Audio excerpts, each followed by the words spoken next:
It wrapped around your soul with no control.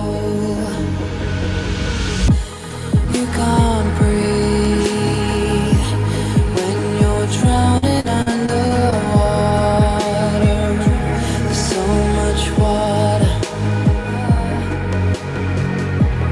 I'll run, I'll hide. Darkness always clouds my mind.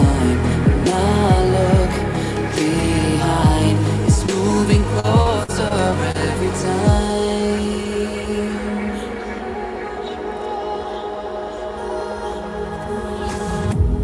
I can't pretend that I have a strong defense. 'Cause darkness, my old friend, get me till that's the end.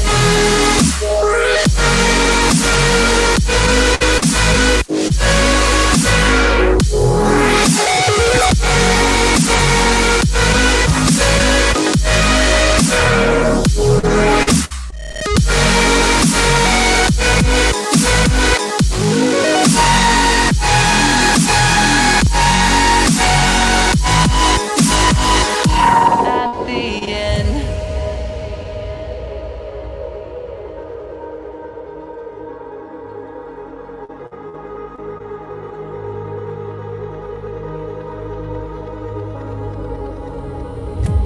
Can you feel it wrapped around your soul with no control?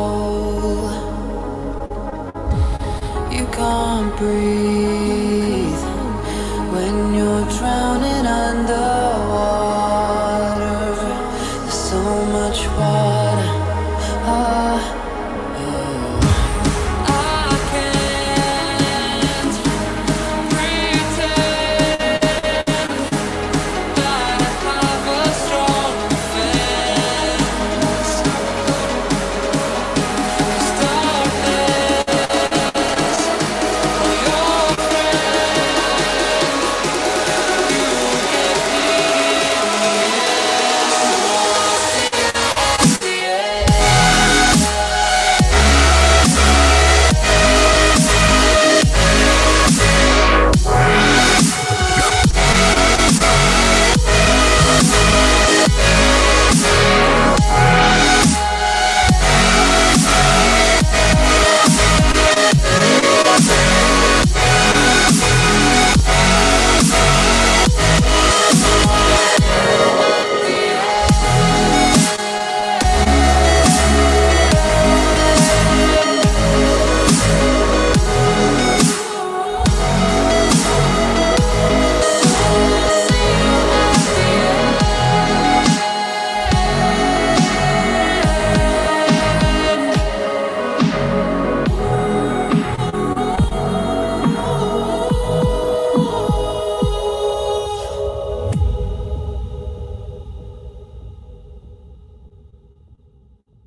What's going on, folks? What's going on? What's going on? Turning down the wrong thing. I'm not hearing myself. Am I muted? Muted? Technical difficulties.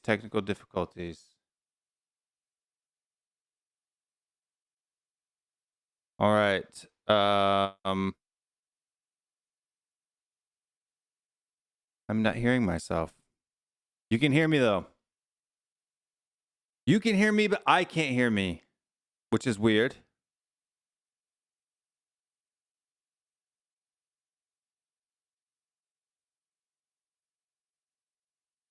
Now can I hear myself? Yeah, I can hear myself. That's weird. But the music is still playing.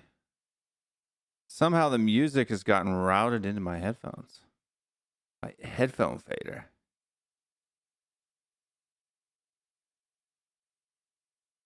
You guys can hear me though, but that's good. I can hear myself now too. I don't know why. This music is still going. How are you guys doing? How are you guys doing?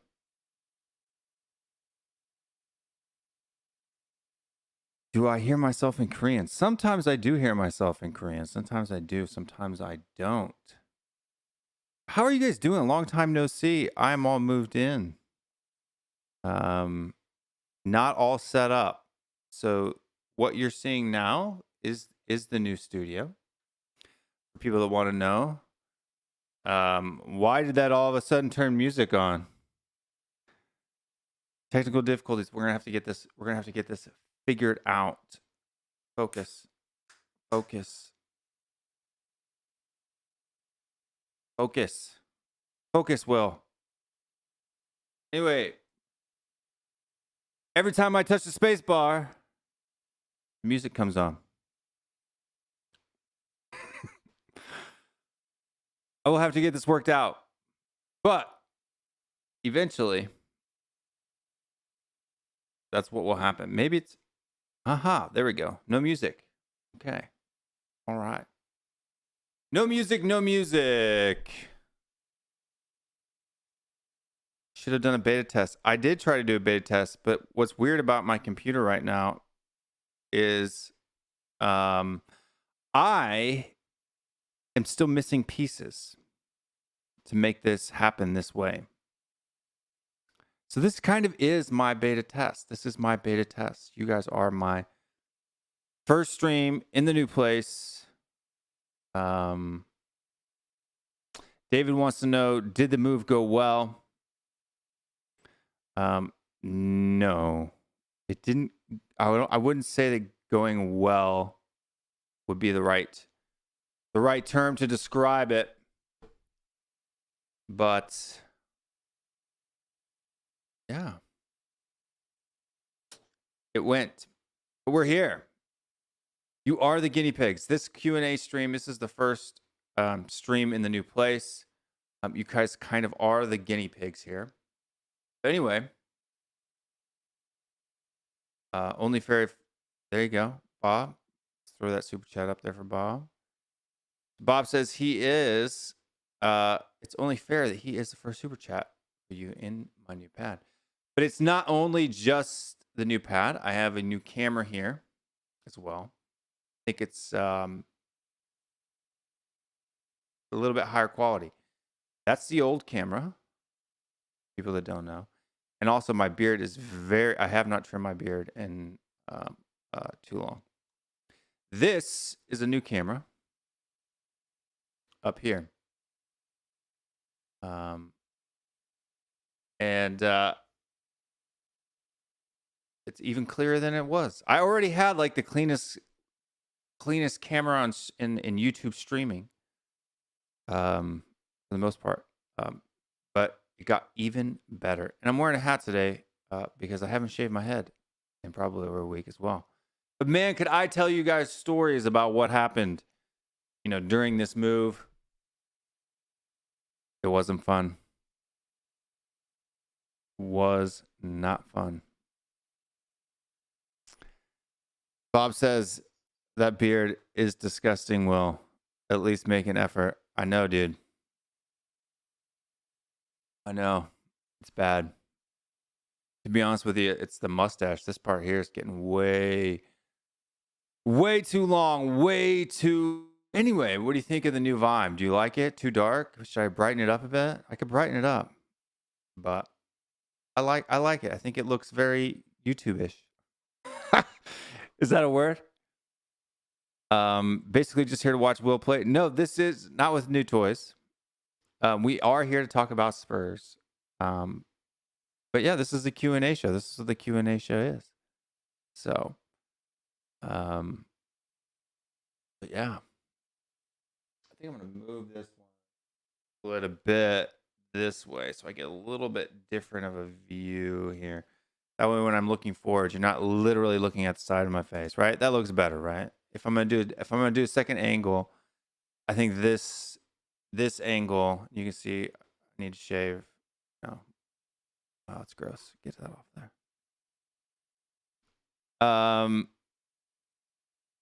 But yeah. Hope to bring new folks, some folks into the studio at some point in time. We do have, so if you're ever in Atlanta and you want to come on the show, give me a call and let me know. And I didn't mean to be a rhymer. But let's get into some questions. Let's see who's all in here from all the very beginning, man. We've got, I'm going to go through these quick, and then I'll get to your question there, soft. But Kevin Murray is in the house. Ty from AFTV brought his mother some flowers for Mother's Day. She replied, "Where's the card? Where's the card?" I don't get that. But thank you for that. Jammy's in here. We appreciate you too, Jammy. You know, we have fun doing what we do. Not really because of the quality of the club that we're supporting at the moment, but because you guys are what make it fun. Forgive me if I'm looking all over the place. I have like 12 screens now. So Brian Daigle was in the house. What's going on, Brian? Mark Woodland is in the house. What's going on, Mark? Kenneth Tottenham Hotspur is in the house. Aaron Dove. As always, Chris. Aaron Dove. Reload XX. The return. That is correct. I am returned. I have returned. I am returned. That's not proper grammar. Our good friend Cody Mack. Scott Helper Football. Chris, Cody Mack, Kevin again. Tony Go is in the house. If you guys can hear some weird noises, let me know. Does it sound fanny? You hear a lot of noise? Let me know if you hear any background noise. Normally my vocals are pretty dang clear vocally.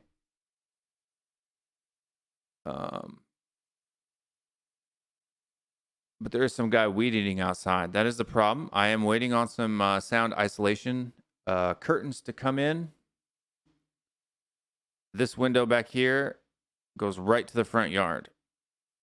So, yeah.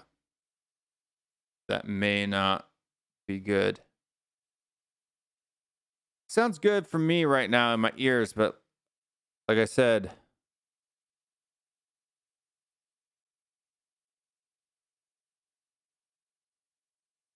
can't tell if I'm hearing it from the audio itself or from the headphones itself. I need to put my other ones on. Cannot hear the weed eater. That's good, man. That's good. We got good things going on here. You guys have to bear with me while we work this out together. And who else is in here that I haven't showed up? David's in the house. What's going on, David? Thank you for coming. Did the move go well? It did. It went. Brian Ireland will be discussing about what? Oh, about all my beta test stuff. Let's see.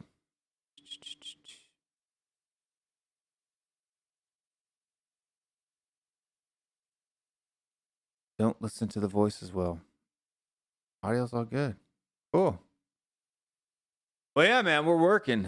We're on fire. I've also got the chat up in a little different manner here. You guys can see it as it goes through up on screen. It's a little bit different. I've thrown it in there. That's the live YouTube chat. It shows all your pretty faces.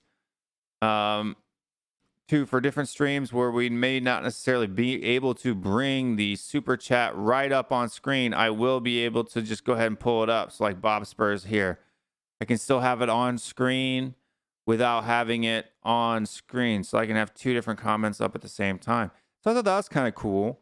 So I'm working on getting all these, these little different aspects of what's going on together. But I've kind of been in hiatus for about a week.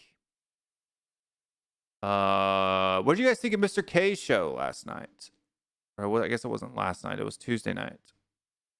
That was pretty good. Thought it was pretty good. But Soph had a question here. Thank you, Phil. Appreciate it. Bob got in the way. Thank you, James. Welcome back.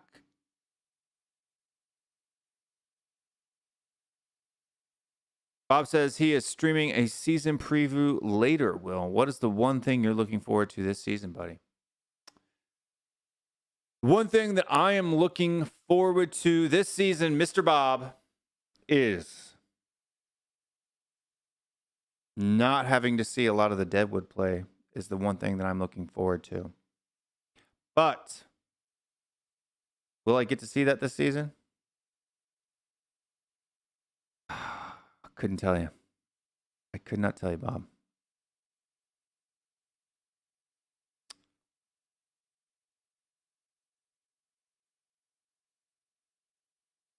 When you grow up to be a kid, you have disposable income. But no, I'm invested in here. I invested on you guys, okay? And not to mention, I had the opportunity of moving, which helped me to set things up the way that I wanted it to be set up.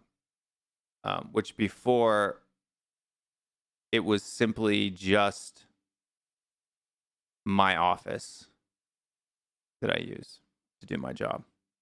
Stuff like that. But yeah, I mean, that's why I've done it, right? That's why I've done this. Right? For you guys. I'm doing it for you guys. I mean, I'm investing into the channel. First of all, the space makes me feel a little bit creative. It actually makes me feel like I'm doing something instead of Harry Potter in a closet, right? Which is good. It's more open. We have a space over here. So we can bring people in and kind of do like a podcast type thing. That's something I definitely want to do in the moving forward. Eventually there'll be, some kind of, video or a logo thing going on this TV right here. Yeah.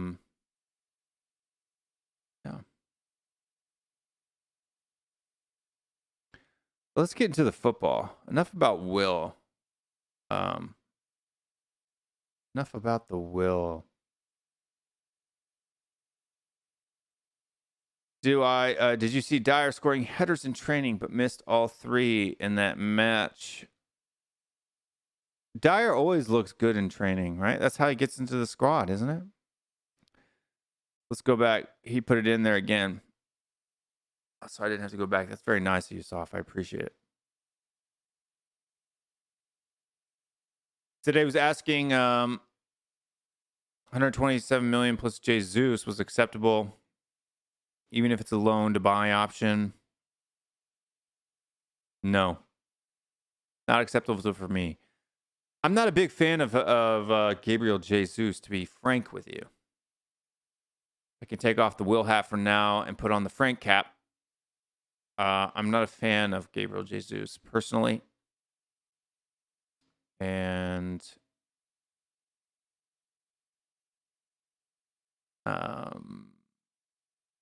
I really want to see that guy, Vlahovic.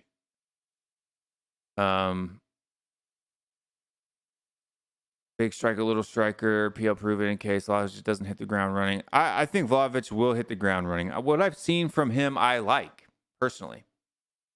What I've seen from him, I like so far. But we got the audio artist in here. I look like I'm about to spit some bars.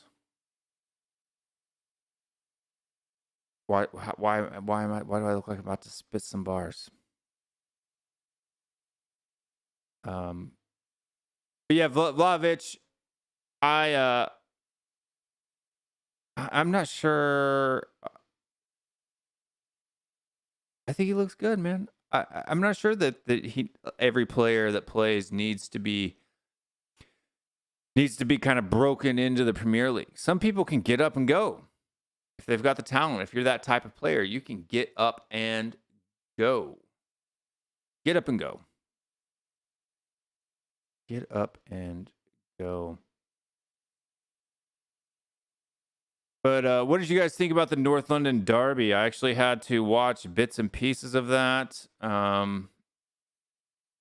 Maybe if we have time, if there's not a whole ton of different other questions, we'll get into the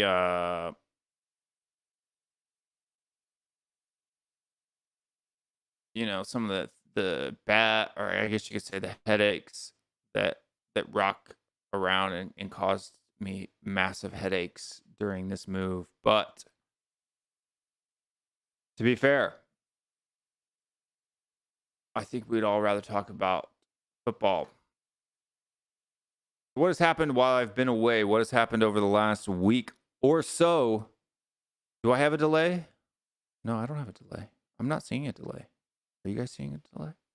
Or are you just messing with me? Reload XXXXX. Is there an audio delay?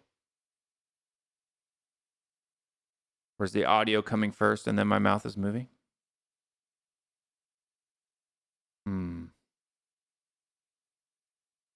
Aaron says no delay, man. Poundland Hotspurs. We are lucky Arsenal Arshite. Wasn't a great game. We could show that one. That is the problem with me being a moderator. Is that on screen here, all of the comments that shouldn't be there are gonna be there. That's okay. But anyway, do you guys think Kane is staying or isn't staying? Looks like there was an offer put in today, 150 million euro.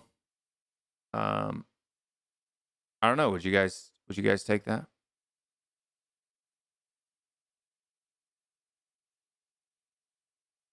I don't know, dude. It's pretty quick. Reload. It's pretty quick. How much screens real quick? Brian Daigle says he's going. He's headed out. He's headed out.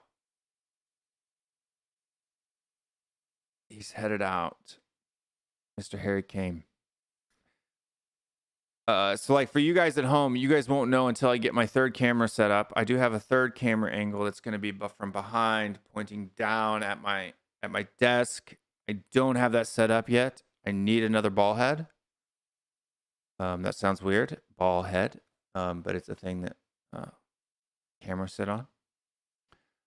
And once I have that, we will have that as well. And you can see my desk. And for the other creators that know, and I showed you guys the picture, Harry Kane and Heung-min Son. Got my hand on them now. And Harry Kane got covered up, man. He got covered up. Unfortunately.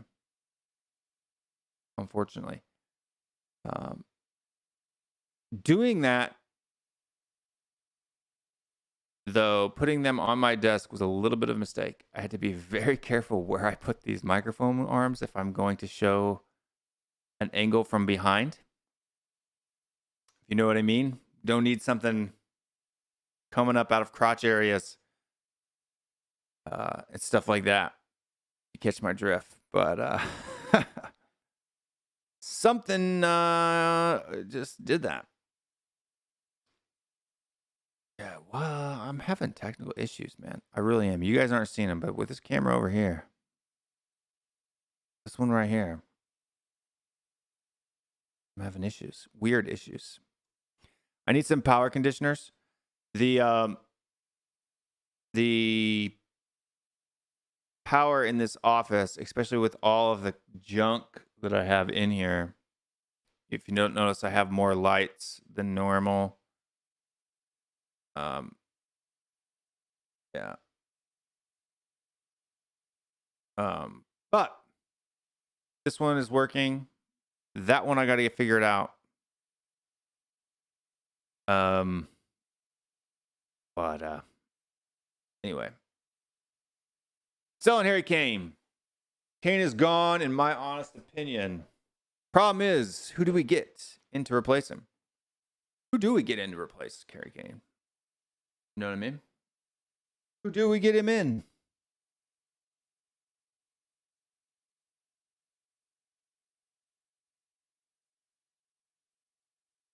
And I don't know. Mark Swift, why didn't it like that? Maybe because it had the word hit in it. Is that like a YouTube word that says that makes you I don't know why that was censored out, but it was. Son is the Kane replacement. Look, I love Son. Son is probably one of my favorite players for the team. But he isn't someone who I necessarily think is the best striker, right? So, yeah. I'm not 100% convinced on that. You know what I mean? I am not 100% convinced on it.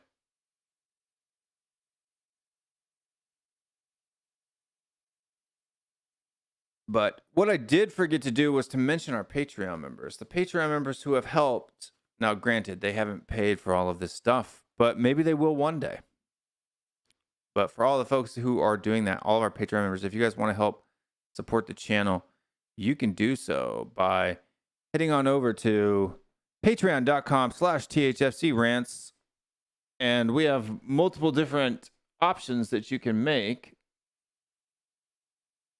And it'll allow you to,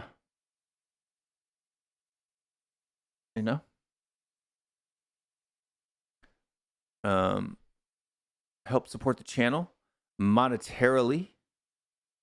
All of that fun stuff. Also, too, you can become a channel member. All of those links are in the description below. To Patreon, to become a channel member, all of that stuff. Subscribe if you want to participate in the chat. You need to subscribe to the channel. It helps keep the riffraff out, right? So if you're gonna troll, you got to be a subscribed troll. Anyway, let's just some more questions up here. Matt Hayes is saying, what did Matt Hayes say?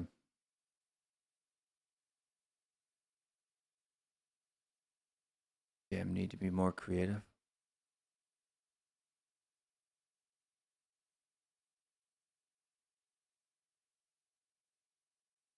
It's the word sub. People can't say come in and say sub to my channel. People can't. Gotcha.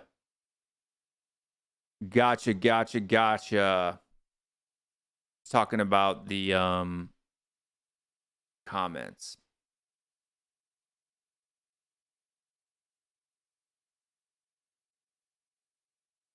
Yeah, what's getting hell for review? Sorry, you guys had me lost. I was in the middle of a sentence and then the comments had me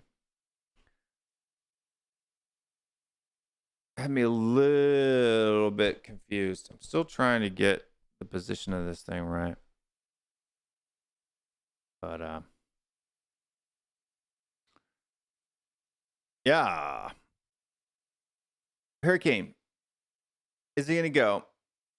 What's he going to go for? What would be, for me, like I said, for me, I need to see at least 150 million pounds at a minimum. I'd like to see 170 ish. 150 though I'd take.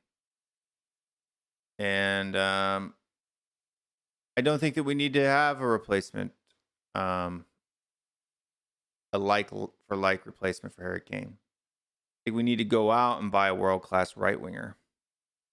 If we had Son on the left, a world-class right winger on the right, and then an average striker in the middle, I think we would be a better team. I really do. I know I'm going to catch a lot of heat for that. But yeah. I couldn't do that for 150 mil. I mean, he's worth every bit of 150 mil, is he not? I mean, don't you think? I think he's worth every bit of 150 mil. But we need to write. Who am I thinking for that winger? Oh, man, I don't know. I'm not 100% sure right now. All of my picks have been bought. All my preferred picks have been bought anyway. I'd take 150 Bernardo Silva. That'd be great. Yes, Mr. Dago, there will be a creator's corner here in about 25, 30 minutes. I'll be throwing the link in the Twitter. Only problem, I used to throw the links and stuff like that in Twitter before I went live, but now they would be they'd be under 10,000 pounds of other chats before anybody realized what I was doing. So,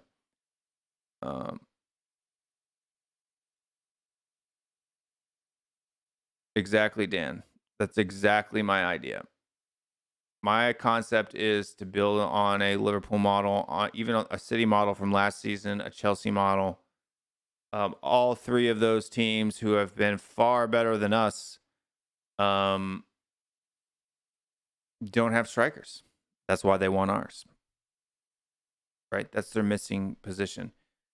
Now, granted, if we're going to win the league, which we're not going to do this season, we're going to need that striker at some point in time. But that's a few years out, and we've got Scarlett in the back pocket.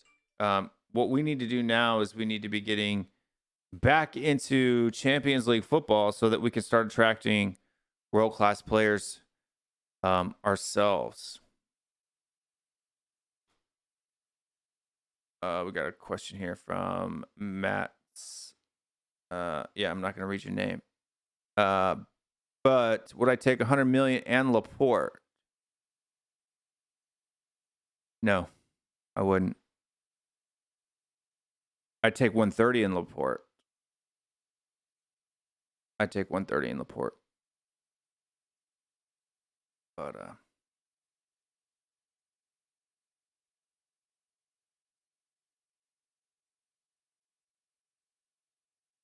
what do we got here? Yeah, 150 million pounds just to start the conversation. I agree. Then you got bonuses and details and all kinds of other stuff. Mark Woodland, massive moment for our club. Do we sell and hope Partici invests it well? Look, I think Partici could invest it well. I mean, we did get Romero. So right now, one of my three targets, one of my three expectations for this season has been met. Okay. One of three. One of three. Still a long ways to go.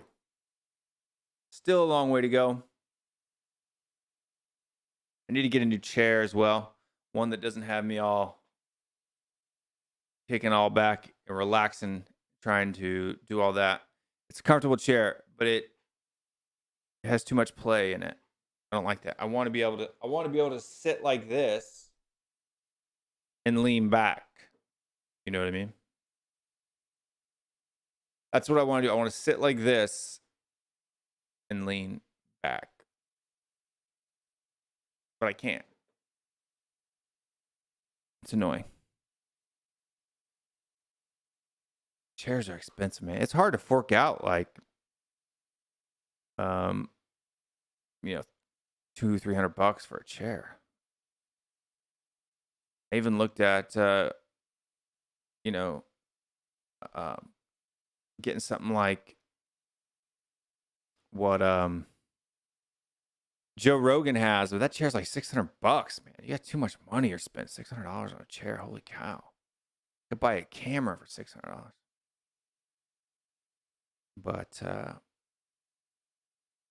Eunice back after a long time. What's going on, man? How you doing? It has been a while. It's been a while since I've streamed myself. I think the last time I was on a stream was what? Last Wednesday, maybe I was on Bob's stream for a little bit or something like that. I don't know. But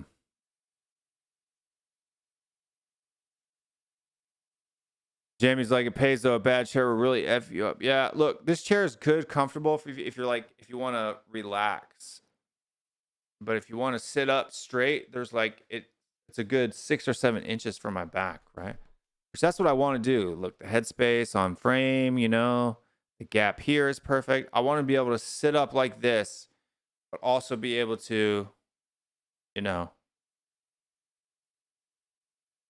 do what I'm doing.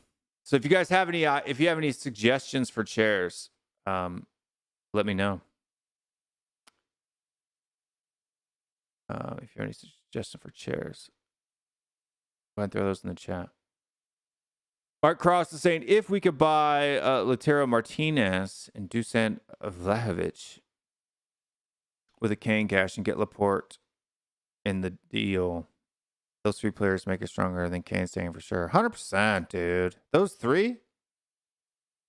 100%. That's not the route I would go, but that would work. I would rather look.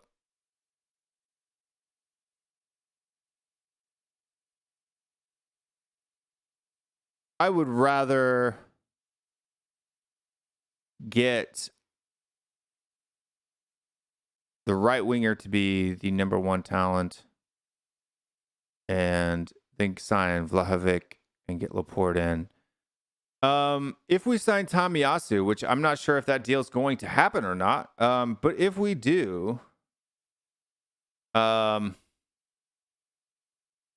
we need a 3rd defender? Do we need a 3rd defender if we do that? That's my question to you guys, right? Do we need a 3rd defender?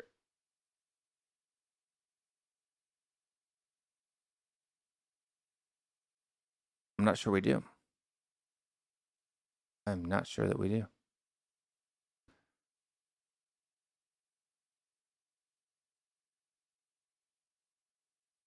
Yeah, it's when I hit my space bar. The side camera over here, like I said, keeps crapping out, so I have to turn it off and then turn it back on. But whenever I hit the space bar, for whatever reason, you know, that's my hotkey for doing that. So if I'm typing, I'm gonna have to change that hotkey. Gonna have to change that hotkey because that's not gonna work. I can't type during stream, which I need to be able to type during stream. Otherwise, every time I type a word, it's going to switch camera modes. Things you learn by doing a stream and not forgetting about it. This is why my beta test by myself is not as helpful as doing one live.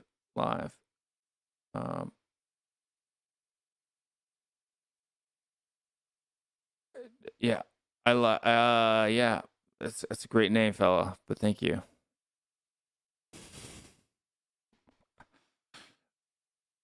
Thank you.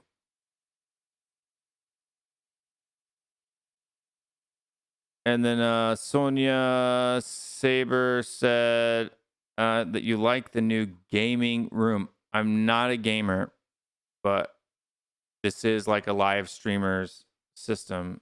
It's those lights are actually blue, and for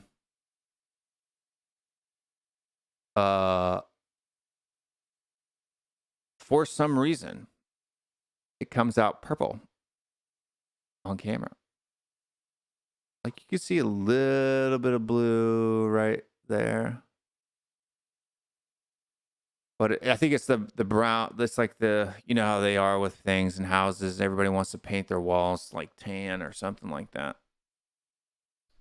But yeah.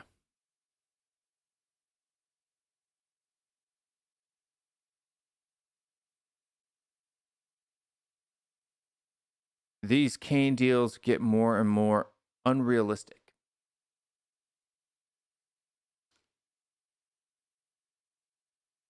Yeah, we need a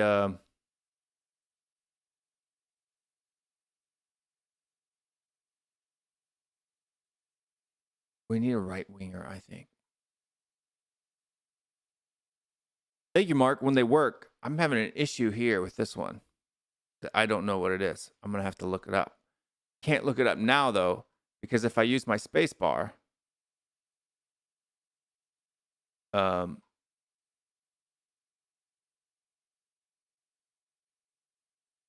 then it'll shift.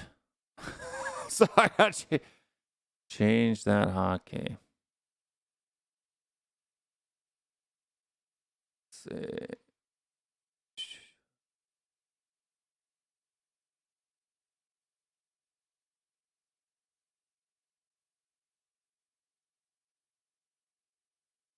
Trying to see if I can see anything here. I'll play with it later. I'll get it fixed later, but I don't want to screw up the screen. But we have done this 42 minutes. I'm gonna go ahead and throw that link for the creators. If they want to come in and have a chat, they can do so, and then we'll get other stuff set up. But so let's put the link in here. So I'm throwing the link into Twitter.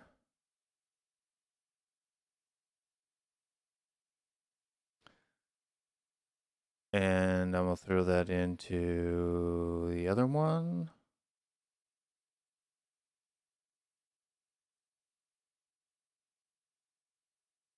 And one more. All right. So if you guys are out there and you want to join the stream, if you're watching,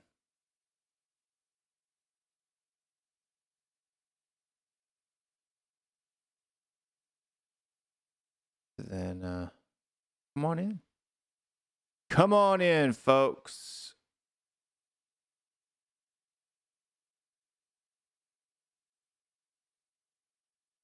Come on in.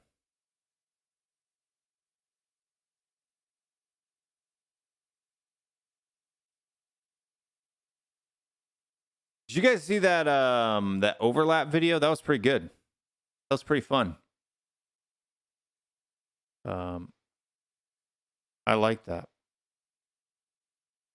I like to see Ty get tear up.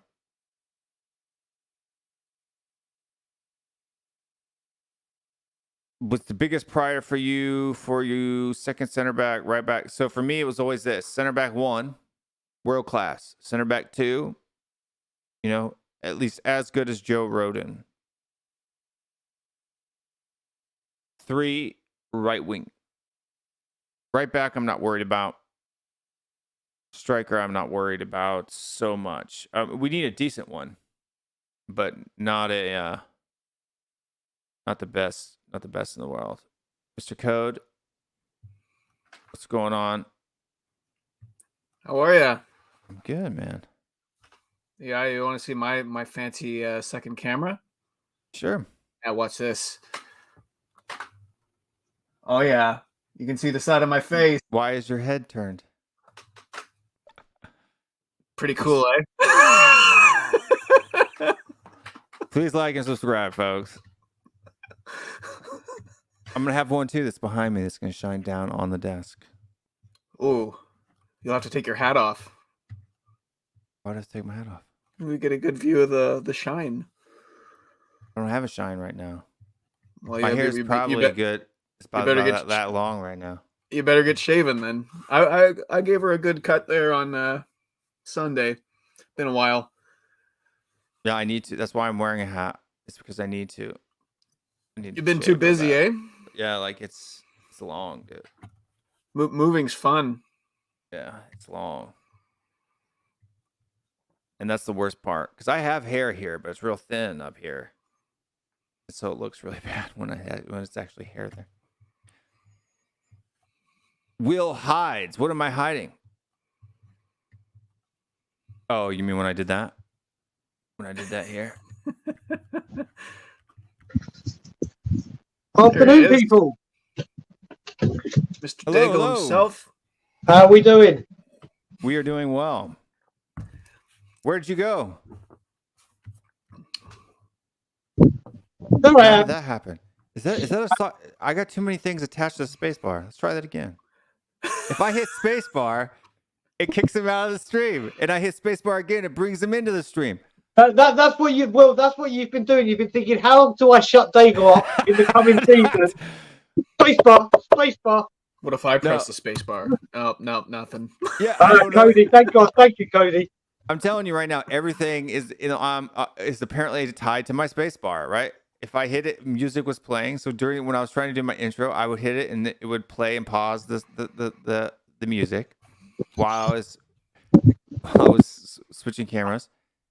And now every time I push space bar, it changes my screen and pulls you in and out of the stream.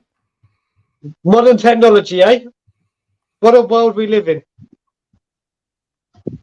Yeah, I'll have to get that sorted out. See, there's no way I could have known without having other people on the stream. There's no way I could have known this without So we're your guinea pigs. giving it a shot. Yeah. So What's good. funny is I used my spacebar all the time before, and the only thing that I really changed was my OBS stuff. I didn't really change anything else in the computer settings, so I don't know why the spacebar is connected to. See, now it's not kicking you in and out of the stream anymore. That's because I've done my reverse psychology bullshit and put a voodoo thing. Oh, wait a minute. And now when I need to pull him out of the stream. Oh, let me just call it. But yeah. How you been, Cody? It's been, I guess Tuesday was the last time I streamed, wasn't it? Our bald and bearded. 10 days ago, yeah. I'm good. Just this club, man. Why can't we just be a normal club? What's wrong now with it? Oops. I'm loving it. I'm loving it. That spacebar, mate. Yeah, no, sorry. That was Tommy just calling me because I'm going on his stream in an hour. Yeah, 8:30, I think is when we start. Yeah, I'm going to leave at some point because I think something's been delivered to me that I've just got to go and sign for. Then I'll be back. But yeah, the new season. Not only is the new season here, but I'm going to meet Cody for the very first time face to face, which I just can't wait. Not only because it's going to be great to meet this man, and we've been speaking about this specific date for a while, and to think it's just a couple of days away, but we're going to have it at the Scotland Yard. It's just going to be great to be amongst people. And the greatest pleasure and honour for me is Cody has said he's never watched a Spurs game with another Spurs fan or in an environment like this. So it's just going to be great to be there with Cody. And I honestly believe we're getting 3 points.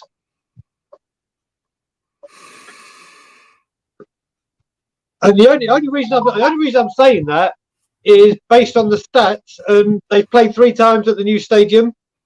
We've won 3 times at the new stadium, and they haven't even scored a goal. And as people have been saying, playing Man City on the first game of the season where they're not imperfect, they don't normally get off to the strongest start. Yeah. I think this is a prime time to play them.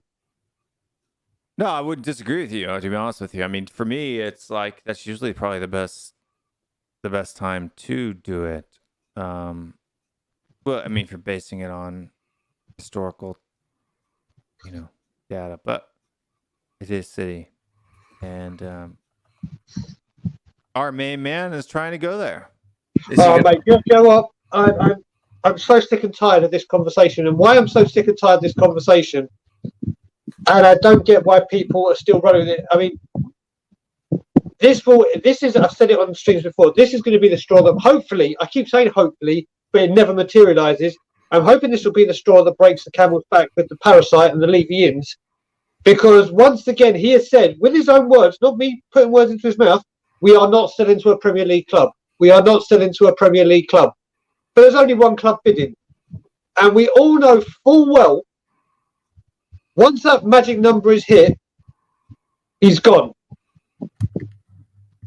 And Daniel Levy, he's lying again.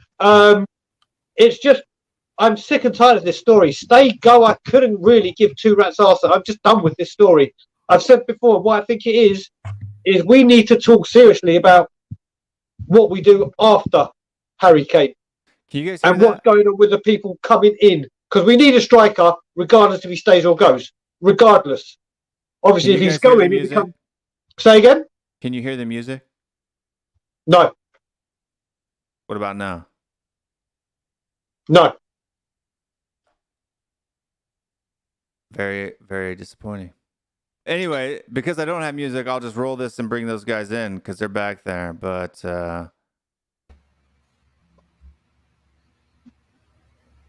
we got the Creators Corner, Mr. Dan THFC with a new name. I normally have fancy music for them, but it's not connected for some reason anymore.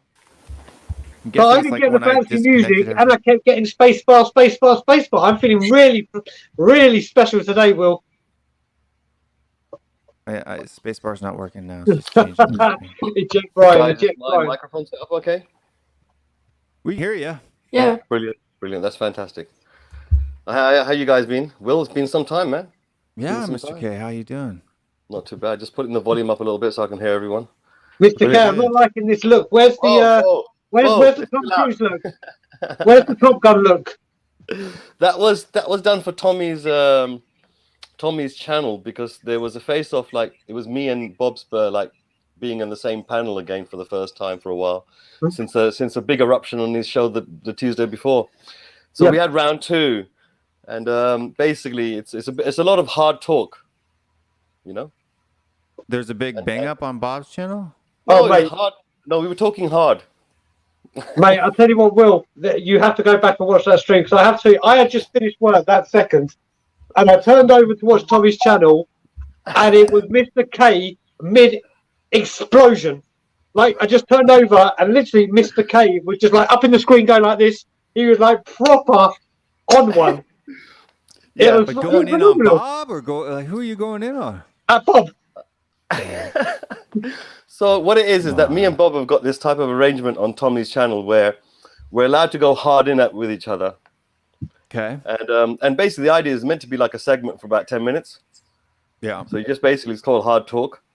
And so me and Bob, we just like, you know, we'll pick a subject and then we'll just go at each other, hammer and tongue. Yeah, it's quite entertaining viewing. Let's put it that way. You should check out this week's Tommy's one. It's actually quite nice. I think we started developing a few things. But the video on Tommy's channel, I may have missed that one. Yeah. Definitely have a little look from last week's Tommy's channel on Tuesday. This Tuesday just gone. Yeah. But yeah, Will, we started up the Talk to K on Tuesday nights. Yeah, I watched to that replace last night. Three Wise Men. Yeah. People seem to enjoy it. At least a lot of your fans who had missed seeing you. Yeah, that was just a welcome back quickie, just to get it up and on a Tuesday night, get the slot working again. And then next Tuesday is going to be a little bit more refined, get our illustrations done properly. There's a certain theme and a certain format to it. So we got a few segments, you know, coming into the show. So that's going to be quite entertaining. Disturbing, but Bob held his own. But it was, you know, he held his own. I mean, this Tuesday I held my own. So it was like it goes backwards and forwards depending upon what it is. This Tuesday, I think, was Messi and Ronaldo. So we've got round 2 to do on that one. I'm in the Messi camp, and he's in the Ronaldo camp. So it's like definitely that was a polite version. We're going to have a proper one next Tuesday. And I'm hoping to get that one back up and running for part 2. Yeah, so that one will be a little bit, hard talking going on. They have to remind him that Ronaldo was quite a skinny guy until he went to Spain, and all of a sudden his body got expansively bigger. But they got better medicals over there, and the exemptions are better over there, if you know what I'm saying, injections. But yeah. I'm surprised that they haven't, you got, here, we can just walk into a Walgreens and get the shot for free, both of them. We don't have to wait. No, I just jest. This is basically done really just a bit of fun between me and Bob. But yeah, it's quite entertaining on a Tuesday night with Tommies. So, but no, a lot of the guys over in the UK were saying that there's people if you're young, a lot of the players aren't old enough to get their second shot yet, which amazed me. Is that no, they've got this new type of shot now, which is just a one shot. Yeah, Romero got that one. Yeah. So I don't think we have that one here yet. No, it's only for the sports elites and people like that, Guys, I've just turned my camera off for 5 minutes. Just got to go sign for something. I'll be straight back. Alrighty, Mr. Bryant. Mr. Dan THFC, how you been, fella? I've been fantastic. Gotta say though, Will, you're making me feel old with all that technology. Why? I'm trying to figure out how it works. I'm like, what is this? I don't know what this is. How does this work? Look at the manual. God, man. Yeah, learn it. I actually had a discussion with one of my kids yesterday. I was like, you need to be more, what's the word I guess you could say? Explorative. My kids, they were, he couldn't get the seatbelt out the car, or it was stuck, or it was folded over. I'm like, well, just figure it out, right? Figure it out, fix the seatbelt, put it on. Just like and you figured I was out. When I was your age, I was taking TVs apart and putting them back together. Oh, touche. The yid kid attacks back. Oh my days. Well, protecting the young. There's a certain technique to the seatbelt. It's not intuitive. You have to kind of do it up to a point slowly, and then you can hold it and extend it. It's easier that way. But if you don't do it that way, it's really hard. So you could keep pulling it as much as you like. If you yank on some seatbelts, they'll get tangled up. Oh, they're worse. They're the old ones. Messes up. They get tangled up when they go backwards. But the new ones nowadays, they're quite solid, quite stiff. It's 2017. I mean, it's not an old car. So that's a good way to describe Tanguy and Ndombele. Everyone's against him today. I mean, everyone's recently. It's it seems to be going in the water and seems to be in the air. Everyone seems to want someone to leave and a reason for them to leave, and they come out with a million excuses. But people are liking the Baby Yoda.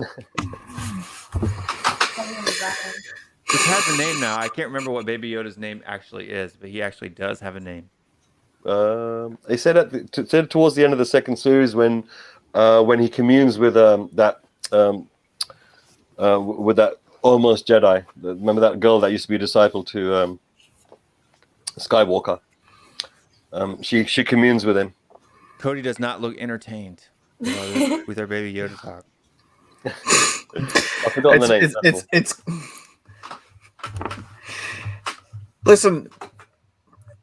Ndombele needs to be able to play football. I'm sorry. He just needs to be able to play fucking football. Yeah, but look, Cody, honestly, I have two situations with Ndombele. If the problem is the fitness, Grogu. If the problem is the fitness, then I would keep him at Tottenham Hotspur, work on his fitness because his ability is absolutely world class, and there's no if buts and maybe he's good, maybe we've seen what he can do with the football. It's magical. But if the situation is that he wants to go because his best mates are being sold, then that's a mentality problem, and I think he has to go for sure straight away. Right now, he has to go. The Yid kid, you got to understand that last time you saw him, he wasn't communicating too much in English. He was basically communicating in French. And with the other guys that were there, Aurier and Sissoko, he was instantaneously. He's that sense of communication. Also culturally, from a different place, it's very hard to mix in.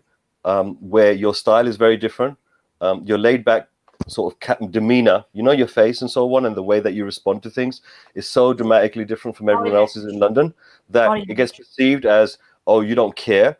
As far as his fitness is concerned, last year when Jose had him right, Jose put him on a special training program, and by the time we saw him again on the pitch, he looked remarkably more fitter. It seems to me that he's gone back to his ways. So being left out of the, I think, French squad, so he's like stagnated. And he's going to take him a few weeks to get up to speed. But Nuno has got faith in him. Nuno likes him. And he's probably going to get some coaches around him and to get his fitness up and running. Because without this type of character, this type of player, I mean, we don't have any other type of player like him. But without this type of player being in the center of our defense, you know, it really will help our team tick. And with the transition of the ball, sometimes through the middle, other than forcing it out wide all the time. Whenever we try to force it out wide all the time, they always block us. Okay, so having that threat through the middle is kind of really handy for us. Who else can go there? Lo Celso, but he'll be more of attacking forward rather than attacking midfielder rather than a retaining midfielder in the midfield. So there's a difference of style and a difference of emphasis and push. We need someone like a Dombele in the midfield, like we had a Sissoko, like we had a Musa Dembele. Someone a little bit lower in the midfield who'd get the ball and move it, transverse it left and right and slightly forward. It's been 2 years. It's been 2 years of this. Yeah. This is the same shit that we've been saying for 2 years with this guy. Yeah, and Lo Celso. Other clubs, okay, Lo Celso is injuries, though. That's different. Well, he suffered injuries. He's an injury with a burger. Show me another football club that dropped 63 million pounds on a player that can't play football for 2 years. Yeah. Right? Arsenal. I love the guy. I want him to succeed. Absolutely. But how much longer? How much longer? Because here's the dilemma that we're faced, right? If we can get a decent price, say 50 million pounds for Ndombele this summer, I would take it in a heartbeat. Because what's going to happen is we're going to hang on to him for another year. He's going to continue to have issues. His value is going to decrease. Levy is going to refuse to sell him at a loss. And we're just going to get stuck with him like we've been stuck with other players. So I just fail to see the thing is, Cody, is that when somebody signs a contract, their value decreases over time for that contract. So the closer it gets towards the end of that contract, i.e. what the last year, before it gets to that stage, the second year and the third year, there's a resale value that will start to depreciate if a new contract is not signed. So he's at that stage now where if he's been here this long, he's in the middle of his contract at least, right? He has 4 years left at £200,000 a week. Listen, let me just slap myself in the face a few times. Did you just say £200,000? Isn't Kane on that? He is paid the same as Harry Kane, which is probably part of the source of Kane's discontent because he's looking around at these idiots that are making just as much money as him. They can't even complete 90 minutes of a game of football. Like, yeah, you got one compare job, last season what Kane did and what Dombele did last season. It would take me 8 years at my current job to make what Ndombele makes in a single week. And you're telling me that he can't take care of his body? That's their job. Crazy. That's your job, man. Like I hate how we have this. I mean, didn't Luke Shaw have this problem? Why is Ndombele on more wages a week than Son? That's what I don't understand. Listen, he was highly sought after when we brought him in. There were a lot of clubs that were interested in him, but these were pre-existing problems that were generally known about him. Was that he had fitness issues and he had dietary issues. And I'm not going to I will never stoop to the level of calling a professional athlete, names and things like that. I look at facts. And the fact is, this guy completed 90 minutes, a handful of times last year at most. He spent most of the game, most of the season playing 60 to 70 minutes. And I'm just not, on top of the issues that we're discussing right now, I just don't know if he's cut out to play Premier League football. I've made this argument before.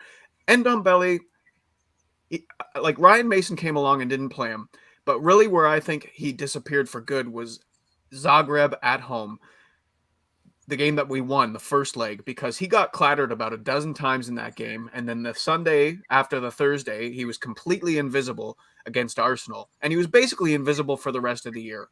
And it's just tiresome. It's like, but Cody, ask yourself a simple question, right? When you compare another club that goes and makes a purchase of that magnitude, that player is expected to make an immediate impact on the club, like Ruben Diaz did for Manchester City. And it's definitely 60 million. Not apples to apples comparison. Definitely, no. 60 million should be performing on the pitch literally within 3 months, right? Yeah, that's what I reckon. They should be professional enough, adaptive enough, clever enough, clued up enough to be valued that 60 million in the first place, right? Now, the way I look at it is that there are clever minds in Tottenham recruitment team.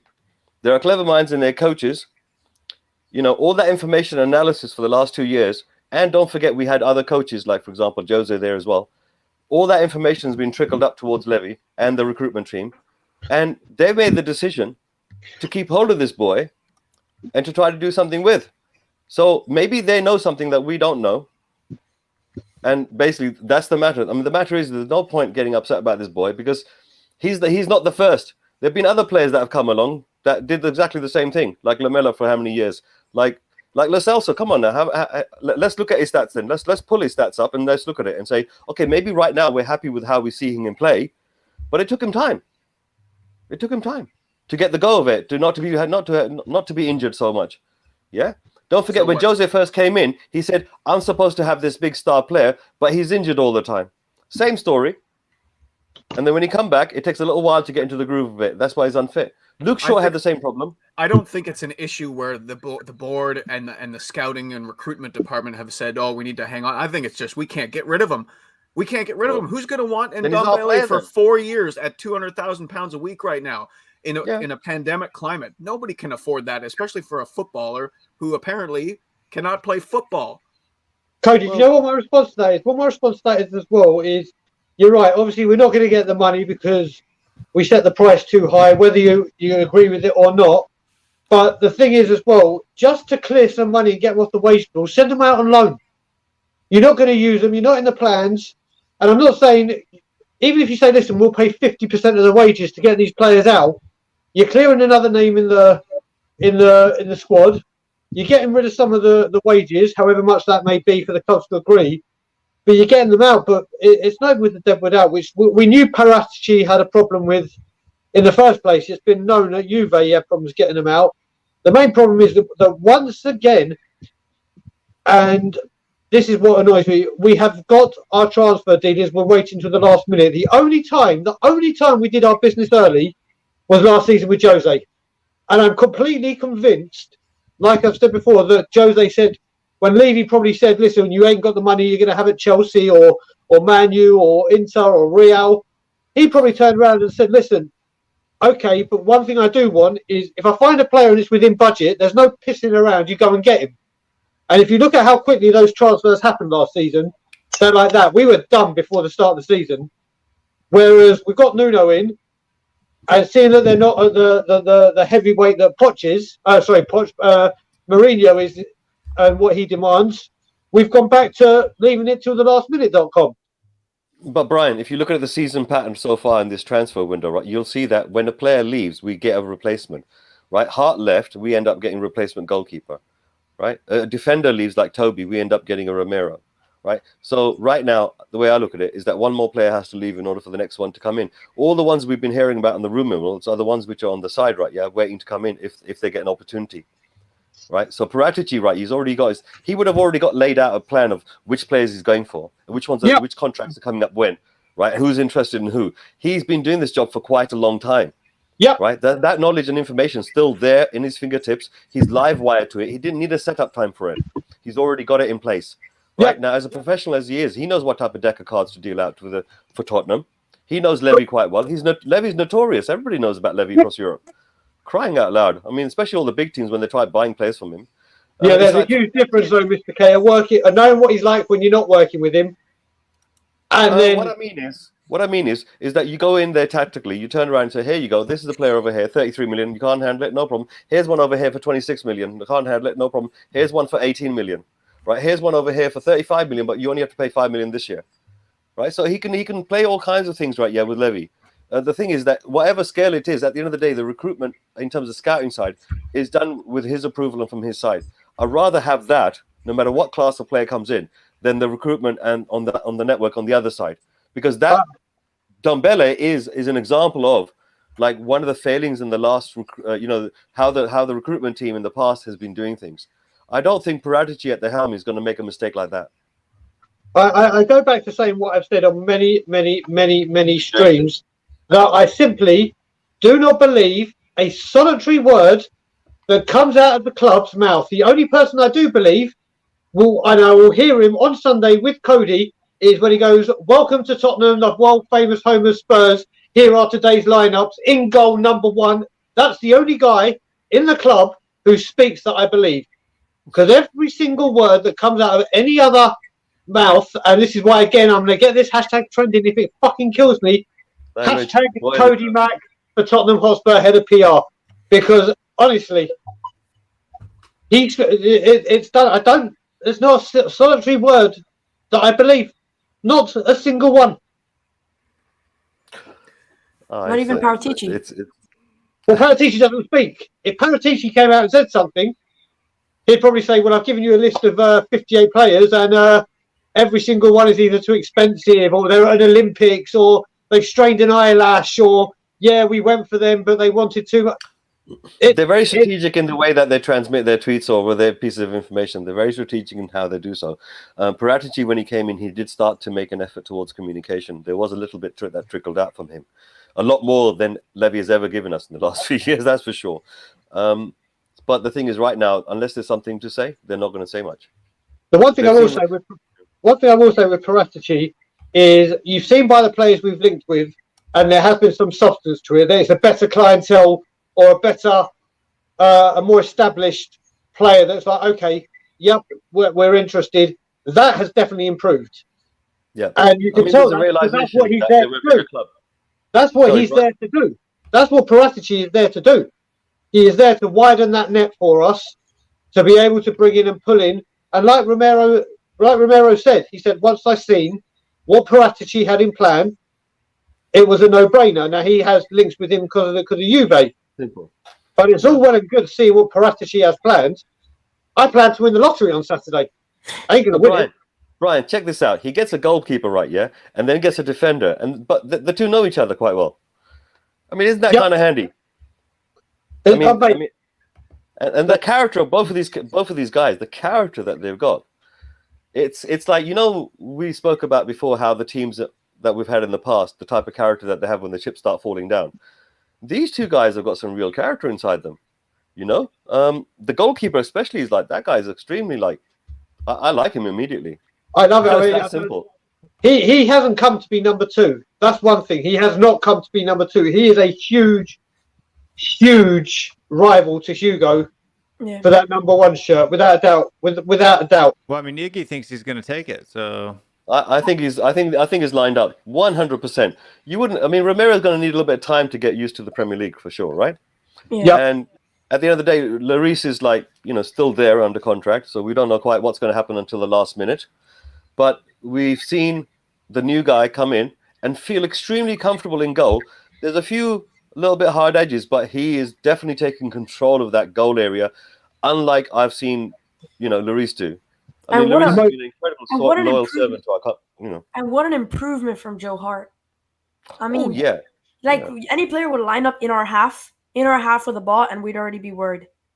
Yeah. Daniel, any of us could have got in goal, and it would have been an improvement on Joe Hart. But the one thing is that, and the one thing I was very, very impressed with Galina, and it's a small thing, but I found so impressive, was in the Chelsea game, that save he made when he palmed it out, when he dived to his right. Oh. When Hugo does that, occasionally it goes back into the penalty box. It goes back into that was a really solid palm that he got out of the danger zone. That save to me was a lot more. It needs a lot more credit than it's getting because of how he distributed it and got it away from danger. I mean, that was a huge moment. His positioning looked good, and most importantly, his distribution is fantastic. I mean, honestly, Hugo's we all know how we feel, and I hate it under Poch when we pass the ball back to Hugo, especially when I was at the pub, or even when I'm watching at home, I scream. I go for a heart attack. Brian, that second goal that he let in, if you watch it back, you'll see that there was a slight deflection. His hand was there, but the ball went over his hand, right? Because there was a slight deflection. Now, Hugo Lloris, right, would have reacted to that. And that's the difference between the two. Of course, when it comes to that type of reactive shot stopping, right, mid-air, right, Lloris is an absolute expert. The only problem I've got with Lloris is that as he's got a little bit older, he started to get more glued to the goalpost Like he doesn't want to come out so much. And what that does is that forces the attackers to come more in, when especially for corners and things like that. They crowd him out. This new goalkeeper is completely the opposite. Is completely the opposite. He is very dynamic. Yep. Right. Wherever he can go, he goes. And I like that about him. He communicates well with anyone in front of him. That's another thing I like. New player comes in, he's automatically. I mean, the guy was in front of the camera. For a new player to be in like for such a short space of time, he handled himself well in front of the camera. So I think we got the hallmarks of. I think our team is starting to develop this new, post Poch era team, because now the players that were associated to Poch's team, they've now become like the outside of the inner body of this new team that's starting to form. This rebuild has started, and I'm liking where it's going. I'm hoping for the best. I'm thinking Listen to me. 4-1. Will and I got into an argument when we signed Brian Hill. Howard Wallowitz. Because I thought, who's he? Okay, do we need Brian Hill? No, he's one for the future. Is it Hill or Gill? That's great. It's Hill. Oh, Hill. Or Hill. And the reason that I was argumentative with Will was because there was still lots of time left in the transfer window. There was still lots of time left before the start of the season. And it looked to me, based on some of the rumors that were flying around, that we were going to go out and address some of the more important needs that Brian Hill did not fit. Well, now we are 3 days away from Manchester City. We're looking at starting Eric Dyer and Davinson Sanchez because Romero is hurt. We still don't have a right back. We still don't have a capable, proven right winger. We still need someone else in the midfield that can actually play football.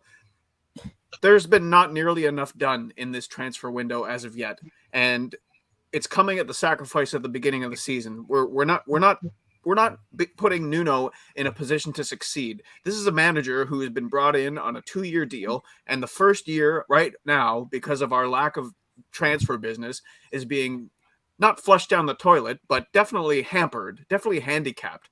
So what's going to happen if we finish 8th or 9th in the table this year and Nuno's sitting there with 1 year left on his deal, depending what else transpires here in the remainder of the window? It's not going to be very pretty. So rebuild schmebuild is what I have to say at this point. Yeah, that we can hear. Cody, can I ask you a question?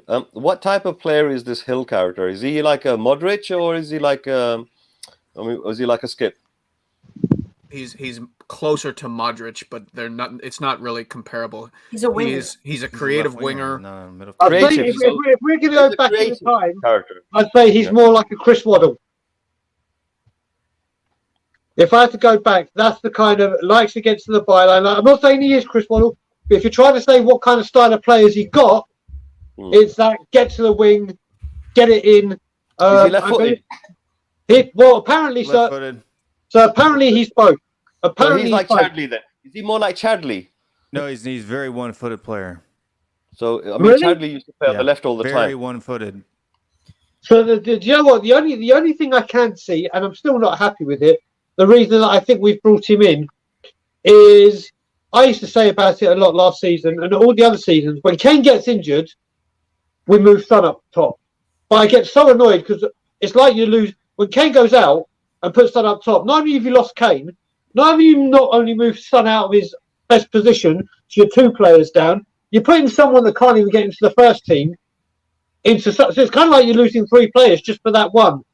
And Brian Hill to me looks like if Kane gets injured, Son will go up front, and now we have a left winger. Yeah. So it's kind of like you're playing. We have Mora for that. Look, you know the last. Mora's not going to. Mora to me has got to be in the number 10 in the way he's been playing, but it's just another way to say, okay, we don't heavily need a striker. That we all know we do. Look how long it's taken to get a defender in. We've been crying out for a defender. We've been crying out for a striker to help Kane or rival Kane for longer than we've been saying we need a defender. Yeah, and we won't. It's just whatever we can do to get away from helping Harry Kane. We're just going to overplay him and underappreciate him as a club, not as fans, as a club. Yeah. I can see him playing a lot of Conference League games. By the Who? way, sorry Is for being he- so pissy. I stayed up too late. I was on Dan's channel last night doing a show. I didn't get my beauty rest. I need to put my hand. I was meant to join you on that, but I was so tired last night. I was like, right, I'm gonna have a little nap. So I set my alarm for 10:15, but I forgot that I have a 24-hour clock on my alarm, and I set it for 10:15 this morning, not 22:15. So when I woke up at 8 o'clock, my wife goes, "So did your alarm not work?" I was like, "No," and I checked, and I realised what I did. So I apologise, Dan, for not being on the show. No, That's a okay, good okay. one. I gotta write that in my excuse book for next time. I don't Mate, want to do mate, something. I'm telling you now, look, mate, I haven't even fucking looked. If I go into my clock, Language. mate, Oi, look, Exhibit Get A, it. look, get it. 10:15, not 22:15. Okay. Oh, that's a mistake. So Listen, yeah, can I ask one last question? Is this Hill character, is he like ready to get into Premier League, or is he more like Sessegnon where he needs another year? He's 20 years old. Oh my days. He's 20 years old. So He needs another but year or two. it's He really was assessed on. it's difficult. It's difficult. We're not going to know until he gets thrown into the fire here, because Yeah. he's a 20-year-old kid, but he is highly touted. He is a prospect that both Barcelona and Real Madrid, I think Barcelona had something like 43 scouting reports on this player. This is a player that a lot of people in Spain think will be worth over £100 million at some point in his career. Like a Modric, So, right? So he's Yeah. he's basically a future creative left wing maestro who But can go he's- in and attack, score he's very goals, raw. do free kicks, do creative things like a bit like Ericsson, did over there, like Modric did over there. you're So putting Tottenham's trying to get putting a lot of pressure with a lot of big names on this player. All I will say, and I'm sure Will agrees with me, I'm not going to put words Will can say, but once again, my favourite motto, once again, we've bought a lump of coal, hoping to turn him into a goddamn diamond. But hasn't this guy been scouted like to the nth degree? I don't care. I don't care. It's good that Barcelona can scout. All right, Barcelona in a mess, but Barcelona, as we know it, can have 43 scouting reports on them because they have a plethora of world-class superstars that they can say, "Let me go and bring in a lump of coal, nurture him in the Barcelona way, and then we can bring him in and mix him with world-class talent to learn off of." No, but Whereas those here- type of teams require those young players sometimes to come to the Premier League, get their stripes from here, and then go back to that league to become first team players. Yeah, he Are could we turn not out to like be a that to them? We're superstar. feeder clubs to them, right? He could turn out to be a superstar, but we are what we do, and we're the only club, and it pisses me off rotten. We are the only club that has, before you buy the player, is like, right, okay, how much can we sell them for resell if it doesn't work? That's the first thing we do. How much is a player worth if we sell him when we buy him? There's no other club in the world that do that. Well, I mean, for me, not to get back into my opinion on Brian Hill, but I just didn't see anything when I looked through the scouting videos and I looked through the all touch videos. I didn't see anything that made me go, "Wow." Well, other than the countless megs and crosses that Yeah, weren't those things don't impress me. pinpointed. Megging people and that's silly Yeah, stuff. but the thing with Otherwise, the- Dele Alli would be Lionel Messi, right? Yeah. He's not. But the thing with Um, the compilation videos is that you don't see his mistakes and you don't see his worst parts. Right, and that's why I tend to watch all touch videos where you do see mistakes. don't forget you're talking about a football club that cares probably more about the style of play than whether or not we actually win. This fits right into like a lot of people's definition of what Tottenham fans should look for in a player. Pleasing on the eye, but maybe doesn't help us win games. I don't know. Well, I mean, and too, like for his age, his stats are below what Son's stats were. His stats are below, and the fact that he is a classic winger. I mean, it just depends on the system that Nuno wants to play. I mean, if he wants to play wide, wingers with chalk on their boots, like he did at Wolves, then maybe it's a good possibility. But the reason why he was let go at Sevilla and the reason why he doesn't start for Spain in the Olympics is because he doesn't fit into a modern inverted system. Yeah. Sorry, guys, I bugged out there on the network. So But he does come off the bench a lot.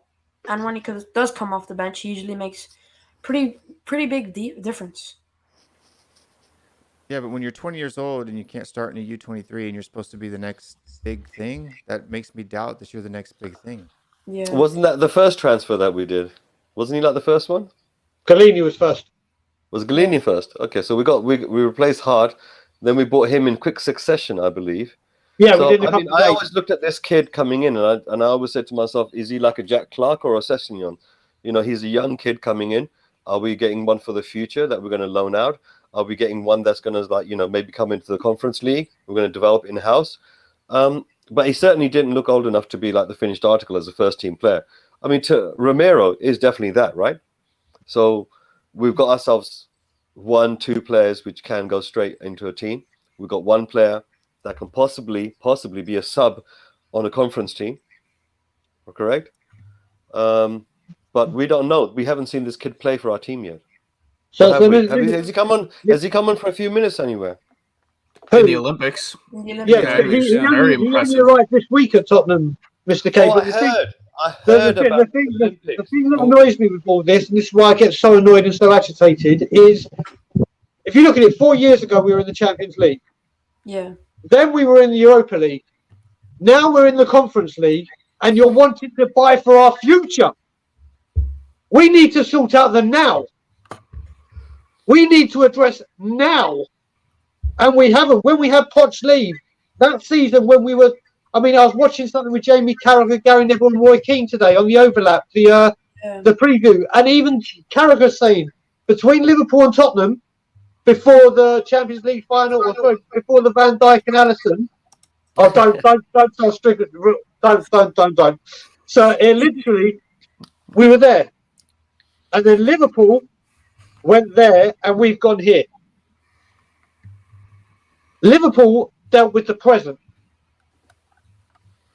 Yes, they went and bought, I can't remember his name, something Harvey from Fulham a couple of years ago, who is set for the youth, set up completely, and he is going to be an absolute world-class superstar. But they could do that because they had addressed the now. We're buying for a future where we were lucky to get into the Conference League. And if we don't do well this season, and let's say worse till we get into the Conference League again, or not even in Europe, the gap starts widening from these big clubs. Yeah. Mr. K, what do you think our net spend is so far in the transfer window?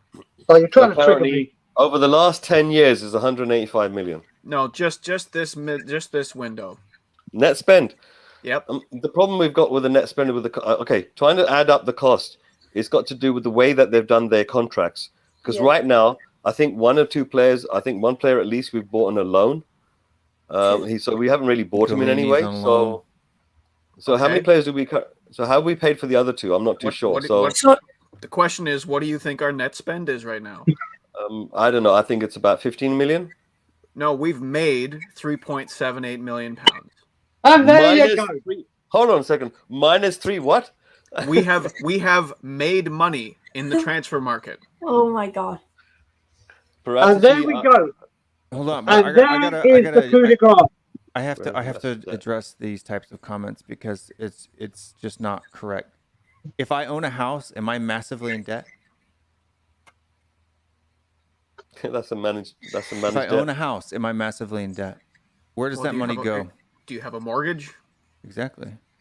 Yeah, I have a mortgage. Like we're in debt, but the terms are favorable. I think the cost for our interest is like spread over 25 million a year. Are payments on a mortgage considered debt? We're on it's considered investment. Why? Because property increases in value. Oh yeah, more than how much the interest is being charged, and spread over 30 years. This was done recently. Right. So your house goes up in value as you paying what you paid for it. It's still there. It's still money that we owe the bank. So by definition, yes, we are in debt. Yeah, but the thing is, it should not be a reason why we don't spend money. Yeah, I mean, why does this great businessman, and I'm going to start hurting people in future when I say that. Why does this guy not understand that if you put players on the pitch and win football matches as a football club and win trophies, you make more money? you become more appealing. Your house I'll does tell make you what, money. Daniel. How about Well, after the stadium 40 years, will. you give naming rights to a fucking company? How Language. about all this shit? You're waiting and waiting and waiting for this right deal. Deals have been on the table, but because you have to do your prancing about, the deals get scuppered. Right now, if you're in massive debt, like Inter Milan, right now they're in huge debt and they're having to sell their assets. You're talking about this debt. You've got naming rights that have been sitting there for 4 years.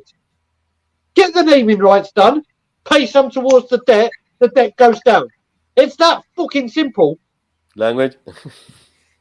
I said fucking. I The didn't say. stadium makes you money. The mortgage payments are not debt. All of It's this okay, Brian, is sorry. smoke to convince people that we can't purchase players.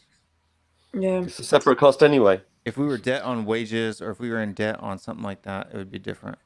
But assets are not. It's not debt. They're assets. The payments you make on assets are not debt.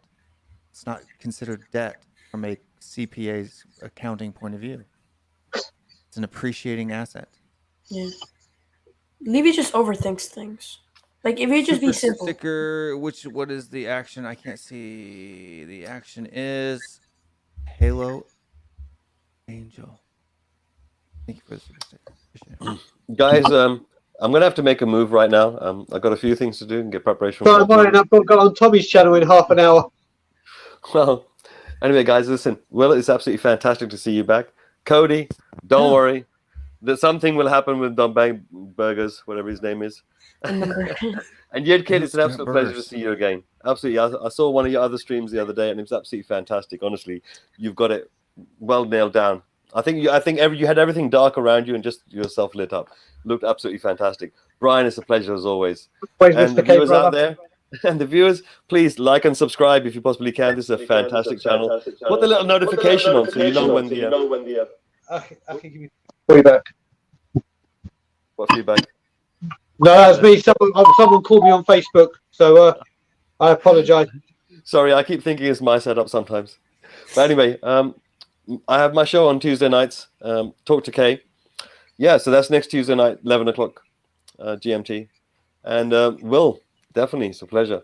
Good night, everyone. Okay. And come on, you Spurs. I'll do my goodbyes. Well, first of all, before I do my goodbyes, Will, are you back Saturday night for pre-game for the proper late night rant show? Yep. Oh man, it's just coming back. It's coming back. Here we go. Okay, so my blood pressure and everything is going to be going through the roof soon. I can't wait to be a part of that again. So just a quick plug of the new channel, Tottenham on Tour. We're back with the two Brians on it tomorrow at the normal time. Daniel, always a pleasure to see you, and I'll see you tomorrow. Cody, I'm sure I'll see you in the comments at least on the two Brians, maybe even on the show, and I'll definitely see you Sunday. Will, always a pleasure to be back on your show, brother, and to see you, and hopefully I'll see you on the two Brians as well. And as always, my final two words, Levy out. Levy out. Look, I don't want to get in the weeds in this, but I just have to read a definition for people here. A mortgage is considered good debt, and it's defined as money owed for things that can help build wealth or increase income over time. Right? Mortgages are not considered bad debt. Bad debt refers to things like credit cards and other consumer debt that do little to improve your financial outcome. So in the sense of debt being, man, we're in massive debt, we owe money, it's not a negative thing. Right? A mortgage, assets are not negatives, they are positives. Because they make you money. They're still dead. Yeah. If you want to be an a-hole about the semantics of the word, yes. But is it debt in the way that when someone says, we're in massive debt, we can't buy players? I said that. I said No, that it it's wasn't not a analogous. hindrance. It was not a hindrance. Right, but then you're just being you're nit-natting over the Well, you definition said it's of the not word debt, debt. when it is debt. So who's nit-natting what? It's not semantics. It's a definition. It's not a hindrance. Say it that way. It is debt, though. It's good debt. Let's put it that way. It's good debt. Yeah, for sure. If you paid for infrastructure, Not bad debt. is appreciating and you're building equity. Yes, absolutely. It's not an excuse not to spend money, No, it's not. especially under the parent term that we have it under. But it is still debt. Yes, it is debt. So is your debit card.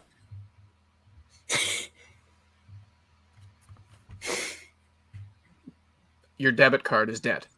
Yeah, it's debt. DEBT. Debt. No, it's not. No, it's not. It's the definition of the word, debt. Debit and debt are not the same fucking word. Don't be ridiculous. A debit card connected to a bank account that has money in it is not debt. Yes, it debits. It takes money out of your bank account. That doesn't make it debt. You have $5 in your wallet. Is that debt too? Don't be an idiot. I'm not. I'm playing a semantic game. When you knew what I was Yeah, but you're talking doing about it to wrong. argue the You're definition doing it of wrong. a game. It's not. You wanna play the game, at least be good at it. No. The only thing I know about credit cards is my. Do you pay for debit cards? No. Your bank gives them to you for free? They don't Yes. charge you fees for using them annually or weekly or monthly or yearly?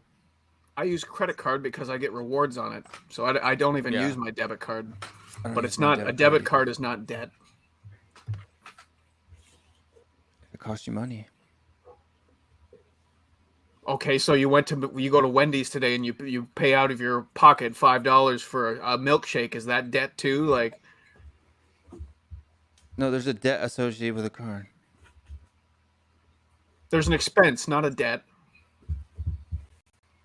What is debt? It's money you owe to someone. Yes, but somebody is That's what not debt loaning you is. a dollar That's the to pay definition of the for your word. debit card expense. It's No, not I'm the saying is same. when someone talks about something being a mortgage not being debt, and when you obviously you could tell what I meant, there's no point in arguing saying it is debt when it's not, because the property appreciates in values. Yes, You but can never the go terms of that negative. mortgage could change completely. So then you sell that place and you pay back the mortgage. Done. Property value does not drop. Property value can drop. Absolutely, it can. It has not can. historically over the last 40 years, depending where you live and whatnot. So you're telling But me it's not a property in guaranteed thing. downtown Look at London. what happened when the housing bubble burst in Florida. Like homes are being sold for nothing. Property in downtown London is going to drop. That doesn't mean that we don't owe the bank money, which is what debt We is. do owe the bank money. Of course, we owe the bank Look, we money. We agree. But it's the not mortgage. debt. The mortgage. It is debt. Debt in the fact that like we're like we're sinking, we're swimming, we're underwater here. We have so much money that we can't spend things. That's not what I'm saying. That's what I'm classifying as debt in this conversation. That was my classification of it. Yes, if we want to get to tit for tat, it technically is debt because we owe the bank money for the property. There you But go. it's not debt. End that of hurts conversation. us. It is debt. Period. So why are people arguing that though? Because it is. It is debt. By definition, it is debt. You're talking about two separate things. I'm enjoying this. Yeah. Don't worry, we will be in Euro Super League soon. Well, that's actually an interesting thing because apparently it's back. But I just think it's because Real Madrid and Juventus and Barcelona are desperate for money. Yes, Scott, not all assets appreciate. A car depreciates in value. I know that, but a car is not a stadium. I don't understand why people are being like, people obviously know what I'm talking about. Why are you trying to, not all assets appreciate? Because you started the Obviously. argument with the statement that it's not debt and My that it's camera actually is incorrect. technically an asset. I meant not debt in the sense of it not being debt that harms us, that hurts us. It is an asset, an appreciating asset, not a depreciating asset. The camera that I'm using right now is a depreciating asset. It It's still loses costing value us over money. time. The house I'm sitting in is an appreciating asset. It Right. gains value over time. If the you stadium mortgage is an a house appreciating asset. over a span of 30 years, right? Something that you could have paid $200,000 for can end up costing you upwards of $600,000 if you mortgage it over a 30-year period. It does Depending cost on money what your interest to rate finance. is. What? Depends on what the interest rate is. It depends Yes, on of what course the it interest does. rate is. and over what period of time? I've just seen Bob's comment. It's not going to cost you 3 times the value of the home. At 3.5% right now is what the interest rate is here in the United States. Right. Well, it depends how long you can lock in your interest rates. It's a fixed 30-year mortgage. It's fixed. It can't change. Once you lock it in, it's in. That's why people refinance their homes. And when the interest rates went down into nothingness, Tottenham Hotspur most mortgages refinanced in their Canada loan. are prime plus a certain number, so it fluctuates, and every 5 years US, they're it's fixed. renegotiated. So it's something that it depends on. I don't know how long the terms on the stadium mortgage are. I'm also not a finance expert. That's for sure. Yeah, here in the U.S., We agree we that don't do the stadium prime debt loans. should not be something that hampers us from spending in the transfer market. So it's not an excuse why we don't spend money, which is in part the comment that was made that started this whole thing off anyway. So we agree on that. But a mortgage, even on an asset that will appreciate over time, it still does come with costs, and it still is considered debt. Yes, I've already conceded that point. But when I was talking about it not being debt, about next then. the point I was saying not being debt, meaning not being bad debt or not debt that causes us to lose money, but it causes us to make money. And if the income from the stadium is more than the cost of the stadium, it's also not debt in the sense of it being bad debt. So not only does the stadium... Well, of course, yeah, it's good. It's a good investment, right? It's a good thing to take out the mortgage, to build the stadium, to increase the revenues, to push the club forward. Absolutely. Right, but I'm saying like it's even double that, right? Because your house only makes you money if you sell it. The stadium is making you money week in, week out. Yeah, it's like having an income property. Yeah, like a rental, which people consider investments. Mm-hmm. So I don't understand why people in the chat are saying that because we're in debt, we can't buy players, because that's hogwash. Those people are wrong, and we agree on that. Yeah. We don't spend money because Levy's a tight kid. That's true. Well, do you think Harry Kane's going to start on Sunday? No. I don't even think he'll play. What do you think? Like, do you think there's any chance whatsoever? I mean, there's always a chance. What did you put it at? Like 10% chance? I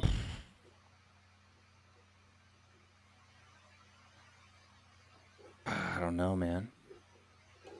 30% maybe? 30-40%. And if he does play, is he gonna help us? How fit could he be after,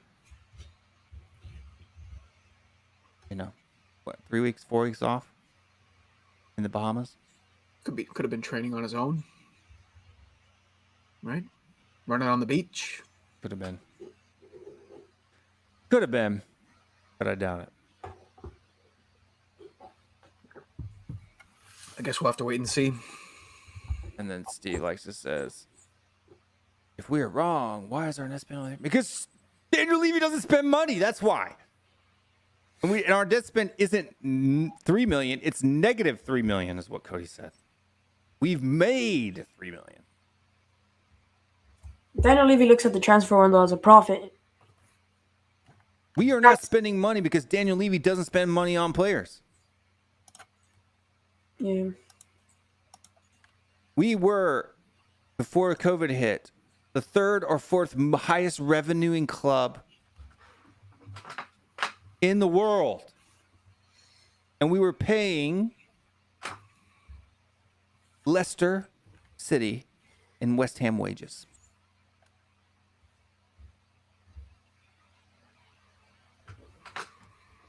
Right? United, you want to talk about debt. Real Madrid's in debt. Barcelona, that's debt.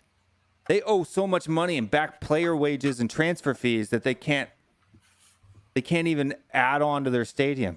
That's debt. Inter Milan, that's debt. Madrid is rebuilding their stadium though. Yeah, but they had to put a hold on the reconstruction because they ran out of funds. Oh, I hadn't read that. Yeah, it was in the Athletic article about like why Spanish clubs are in such bad trouble or something like that. And they went into different things. But yeah, they're horrible debt. And that's why Messi's gone, right? Yeah. Did you guys Yeah, hear I don't know Ronaldo's if I don't know going to if it's so PSG? much. I don't know if it's so much the debt for Barcelona that the reason why he's gone. It's something to do with like they can only pay a certain amount of wages compared to how much money they're generating, and even if and there's laws around how much of a pay cut Messi can take. Like he can't. I Yeah. think More than 50%. the maximum pay cut he could take was 50%, and even like by removing Messi's, I would imagine fairly high wages, they still can't even get to the threshold where they can register new players. So yeah, Barcelona have been badly mismanaged. Yeah, Yeah. but that's what I'm saying. Even with Messi gone, they're still out over the wage allocation. But why were they? They weren't last season, or the season before that, or the season before that, and they were paying out all those things, right? So I mean, it's just that either the revenues dropped so low over the COVID era that they can no longer have that anymore, or they're just paying people too many wages. What it is. I mean, Inter Milan selling Lukaku and all kinds of players that they weren't planning on. You know, they've sold almost 150 million euros worth of players. That's a different story altogether. The parent company that owns Inter Milan, the Chinese government is cracking down on companies that have big foreign investments, and one of the sister clubs that they were, I think, using to help finance Inter Milan, they've had to. I think they basically don't exist anymore, and now they're just. It's a real mess at Inter Milan, from what I've read. I don't understand all of it. They were spending more money than they were really making, budgeting wise, and they were getting cash injections from their owners, which has stopped. And so now they're not getting that anymore, and which is what City does, right? City spends more money than they've earned, but they have, you know. But then they make profits. Sponsorships. Yeah. Yeah. Then they make profits from the trophies that they win. That's how it's set but up. not as much as they spend though. I think City's wage bill is even more than what if they would have won the Champions League and the Premier League combined. Just the wage bill, not to mention all the rest of the stuff at the club. But what happens is they get sponsorships from their country owners. Right, they're owned basically by a country. And so Yeah, I think the parent, if you go all the way to the top of the ownership group, they're like trillionaires. It's insane, but it's insane wealth. And so they get sponsorships, and I do that in air quotes lightly because they're not really sponsoring anything, but they consider it because in the Premier League, FFP is based on your revenue. So if you can inflate your revenue, you can spend whatever you want. It's not like in the U.S. where they have salary caps, where all the teams in the league have, based on their market, can only spend a certain amount. It has nothing to do with the amount of revenue that the team makes. But in the Premier League, it's based on how much revenue you have. So if you make $1 trillion a year, you could have a team that beats everybody. So however much you're making, then your expenditure can equal this much. And transfer fees aren't included in that. It's simply wage bills, from what I understand. So Manchester City, according to SpotTrack, their total salaries for the year are in and around £138 million. Manchester United, £193 million. So, like, as much as we think of Manchester City as being like the devil in terms of how much they spend on salaries and whatnot, they're actually not like. No, I mean United is far worse. But that's because they have been for a long time, right? That was the only way that they got players for like almost a decade. Tottenham are on 85 million. But Not even half of what United is. But you know what I think a situation is that Daniel Levy has put in our minds that, oh, Manchester City, financial fair play, oh, sponsors, oh, they're breaking the rules. So then we could get blinded by the lack of investments we're making. So then when Manchester City buy top quality players to invest in winning trophies the upcoming years, then we're calling them OFC and stuff like that. But I think that we should be aiming to buy more players instead of laughing at other clubs because they're improving their squad. It just doesn't make sense anymore. Like, it just, the math doesn't add up at the end. Manchester City win every trophy that there is. They're probably not even going to win the Champions League this year because it's going to end up being PSG probably. But they've had a wonderful window. We're all wrong about Livy. The man is a genius. He's kept the club. Look, the Portuguese I'd love to debate you in an official debate here on the channel. You can hit me at WILLSTE.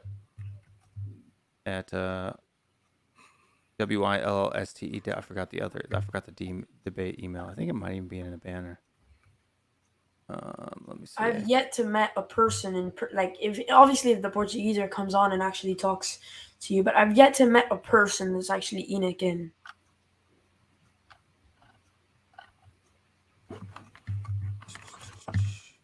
Change the battery pack. Yeah, my power supply is not coming in until next one. I'll have to switch over to the other camera, but the one that's also not giving me a hard time. But we'll try. Maybe it'll fix itself later. But we'll switch here for now. And that's another reason why you have two cameras, right? I'll just have to look the other direction, and then this one's gonna crap out in about 15 minutes anyway. So I gotta have to go. So yeah, at 3:30, I'm gonna have to roll this one down. But I do want to say that, like, for this, I'd love to debate you about this. There it is. Debate.thfcrants@gmail.com. Send me an email and we'll debate on this topic. He's kept the club finances in the black. That is true. And he's transforming Tottenham Hotspur into an entertainment hub. Genius if you're an investor on Shark Tank. Not so much genius if you enjoy watching people play football. Yeah. Just saying.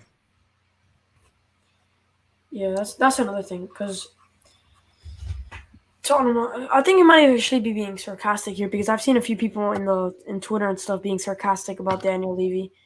I don't think he is being sarcastic, to be honest with you. anyways, I gotta go. Thanks for having me on.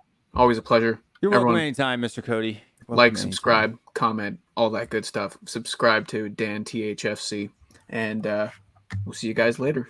Bye. Take her easy. Bye-bye. And Mr. Dan, what's going on, my man? Tell people about your show. Well, I mean, I've got quite a few shows coming up. I've got a show actually starting on Tottenham Away, the new Tottenham channel, which is pretty much going to be about refereeing decisions, because I've got a refereeing license here in the US. But on my channel, I do the Monday podcast. On Friday, I do the FIFA Fridays. And whenever there's breaking news, I do like a breaking news episode. There's going to be a lot more shows now that the season is starting. But it's going to be, the schedule for sure is going to be different now that I've got school coming back soon. But yeah, I mean, right now, I've got a week more before all of the school stuff starts kicking in. But for sure, I'm going to have a lot more shows planned, like more into the weekend, because that's where I'm going to have more and more time to record. Very, very, very cool. Very cool. And for folks who are at home, make sure you do go over to Dan THFC. It's dead. Piss off, Cody. Piss off. But go ahead over to see Dan THFC, and debt is debt. That is confirmed. That's correct.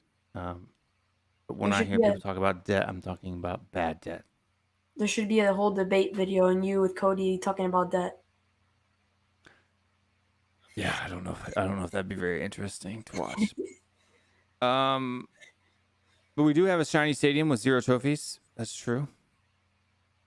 But go head over to Dan THFC and subscribe to his channel. He does great shows in the nighttime. Normally do Mondays for the most part, or do you do other stuff as well? I'm working on new stuff. Well, when the games start kicking out, I'm gonna bring in rivals from other teams to do like a match preview with them. But for now, where I bring on people and usually where I only stream is on Mondays. Oh, that's cool. Trophies, what are they? Isn't it depressing? I guess it could be a little bit depressing.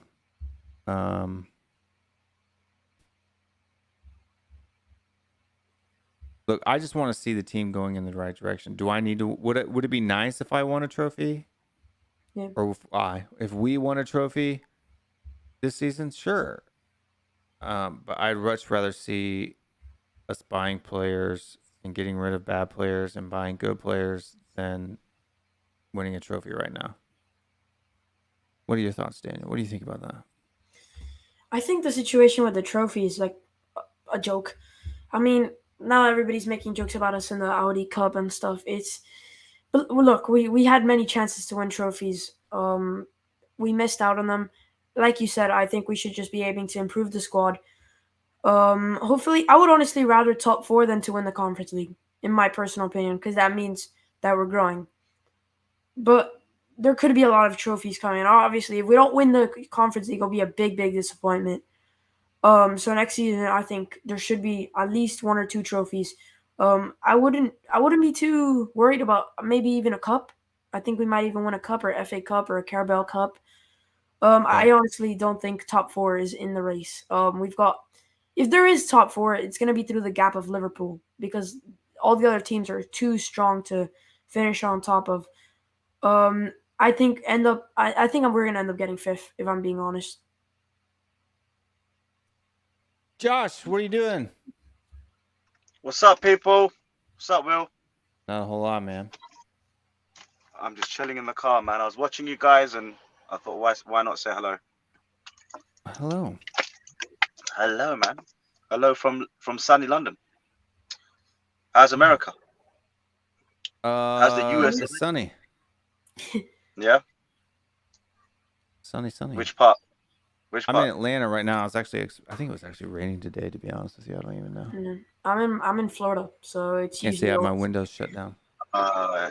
Listen, man, I love Florida, man. Miami, done it 4 times. What a place, man. What a place. A bit pretentious, but still I liked it because London's pretty dead. So anywhere's better than London these days, to be honest. Miami, I think it's a little bit more fake pretension than real pretension because I've seen more Maseratis in Atlanta than I've ever seen in my entire life.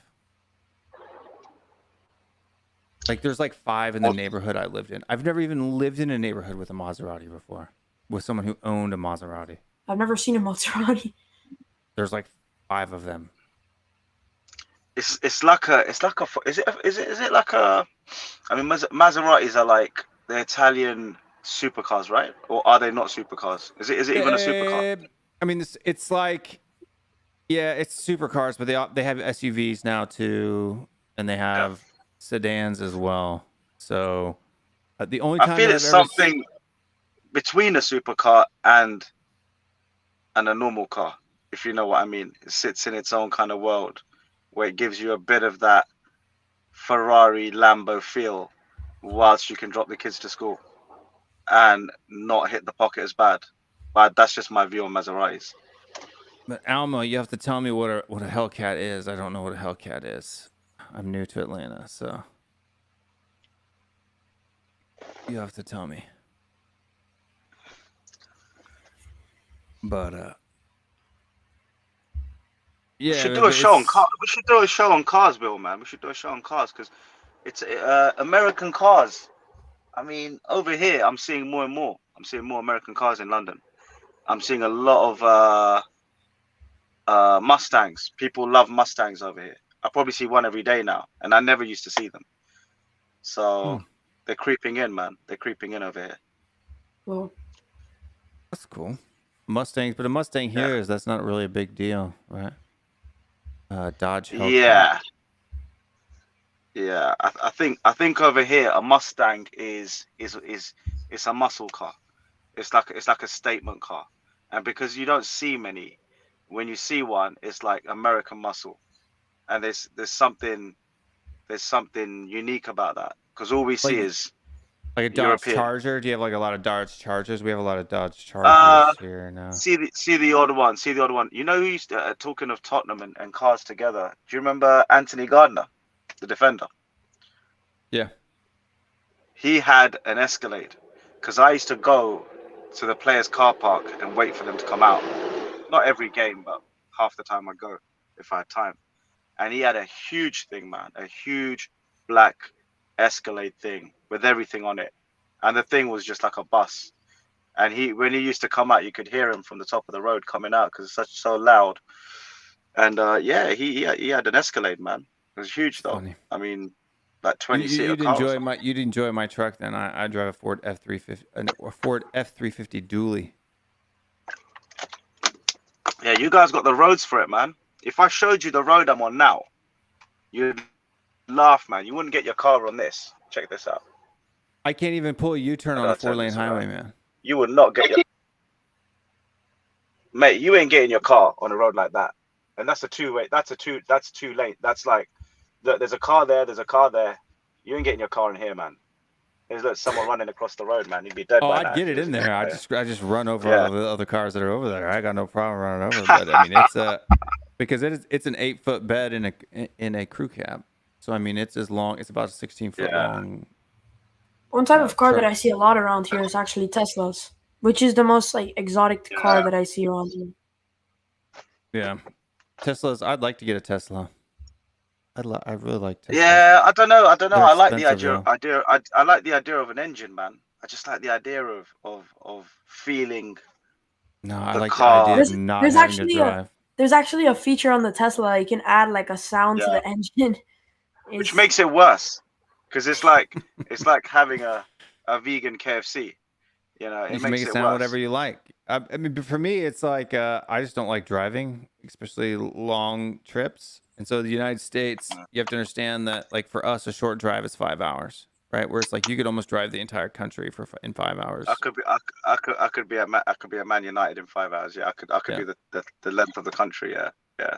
So for us, 5 hours is like that's normal. Like even for me, it's like it's a short move. We move 5 hours, right? It takes us it almost takes you 48 hours to drive across the United States, right? So, I mean, it's so to be able to jump in a Tesla, get on the interstate and hit, like I can't wait for autonomous cars, dude, where you can just hit go and you just take your hands off the wheel and turn your seat around sideways and talk or watch a YouTube video or do whatever. But Will, another thing about a Tesla is, because I know a lot of Teslas because my parents are trying to buy one, but something about it is that you have to actually pay an extra $10,000 for it to do the full autopilot. Yeah, it's an option. Yeah, but it comes with a version where every 2 minutes it'll ask you to put your hands on the steering wheel, so it knows that you're there and you don't just fall asleep on the car. But it's really, really advanced. I don't think you're gonna turn around and do some work when you're in one. Not yet. Probably about 5-10 years. Actually, the way the world's moving, I won't be surprised in a couple of years if we're all I'd probably say 5 years. To be honest with you, 5 years. Yeah. I mean, they've already gotten to like, I think it's like I have a 2017, and it doesn't even come with the I drive a 2017 Land Rover Discovery, so that's Land Rover's low end. Nice. Which so is still expensive car because it's a Land Rover, but it's their lower end model, and they it didn't come with the parking assist or the auto thing standard, whereas now all cars come with that standard, where like if you get too close to another car, it automatically applies the brake or do whatever. The parking thing is good. I like that when you just You just Push a button. you just parallel. Yeah, you just come up parallel to a car, and then you just press whatever it is, and you see the thing the wheel take over. You see it's kind of like Kit, right? I don't know if you guys watch Knight Rider, but I'm old enough to Oh, of remember course, that. yeah. Yeah, and it was just like, the thing's driving itself, and okay, what are we, 30 years later, 25 years later, we finally got it. But that stuff's crazy. But my foot's still on the brake because I think it's gonna hit. And I'm just thinking, right, take over. But yeah, it's like trusting your wife with the car keys, man. It's a similar experience. But when we had to, the air compressor went out in my wife's Land Rover, and so they gave us one of those Jaguar F series SUVs as like the one or whatever, and it had that lane assist where it's supposed to keep you in the lane. It didn't work very well. At least the one that Jaguar uses. Like the lane would start to go, and you could feel the wheel. It was real jerky. It was like jerk, jerk, jerk, jerk, and then it would go beep, beep, beep, and it would give up. And I'm like, what are you doing? You're supposed to keep me in the lane, right? Like Tesla does it very good. You push a button and it goes. I think what we'll see is we'll see roads with inbuilt sensors. I think that's the next level. So your car's connected to the road, so it'll add safety. It'll be more interactive, and all the cars on the road will be able to connect. Like you've got a Wi-Fi connection, you can connect with your route. The GPS will take over. I think we're going to see sensor technology take over the world, man. I mean, it already is. There's sensors in everything that we do, and that stuff's going to the next level. I mean, a robot's made from sensors. If you think about it, ultimately, it's a bunch of sensors programmed. Yeah, I think cameras are getting so cheap and good now too that they really won't need to do the sensors in the road, because right now it's all done by cameras, right? And so, have you done the Amazon shop thing opened up here in Wembley? Actually, I went to it like a couple of months back, and the first store was in West London, here in Wembley, near where I live. And I remember walking in with a friend of mine, and we said, right, we're in now, so we just pick what we want off the shelf, and it will recognize what we're putting in our bag. So we're walking around picking stuff. Then I said, listen, let's just try and put some of this stuff back and pick the very thing next to it, and then walked around, and then it was kind of an experiment. And she said, I'm just intrigued to know how accurate this thing is. And then we got to the exit bit, and it's like, right, okay, so we just walk out, right? Just walk out. And it's like you feel like a shoplifter because you got all this stuff on you. You haven't paid for nothing. And we just walked out and went, okay. We just looked at each other and went, so great, that's paid for, right? And she was like, I think so. And I was like, you better check your Amazon app. Went on there, and then there was nothing there. So we went to the security guy and said, listen, I don't know if this thing's worked, this technology, but my app's not showing anything. I've got 2 bags of shopping. I don't want to walk away from this store just in case. He said, no, just give it about 30 seconds. Bang, it dropped in. Looked at the exact thing, matched up, and it was just like, that was weird, man. That was so weird. Not interacting with nobody, man. But that's the way the world's going, man. But it saved us time, right? Because we're not queuing up, man. So it's all good, man. I'm all for it. I don't know. It's scary though. I don't know if Will, because Will, you live in America. You obviously don't have Walgreens in London, but have you seen the new refrigerator things that they're doing? No, I haven't seen those. The electronic refrigerator, right? So instead of you being able to see inside the refrigerator, they give you a screen in the outside, where you see all the stuff that's inside, the price. It shows you a little advert on the bottom, and you click on it and adds it to your balance. And then at the end, you don't even have to. The lady doesn't even have to swipe your stuff. She just gives you the price and you're out. That's it's brand new. And I mean, even the beers, like in bottles there with the price on top, everything right now. I haven't seen that yet. I'll send you a photo of how the refrigerators look so you can see. Yeah, I haven't seen that yet. But anyway, folks, I have a meeting that I have to go to, so we're gonna have to run this down. But everybody, Josh, tell people where they can find you. Come subscribe to your show, or do you still do shows, or you just?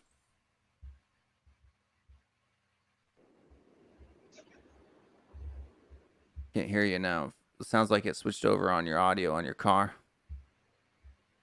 I will. Sorry, mate. Had a call come through, man. Hey, no problem. Just let people know where they can find you, because we're gonna call it a day here. I got a meeting I got to go to, so. Yeah, it was short and sweet, man.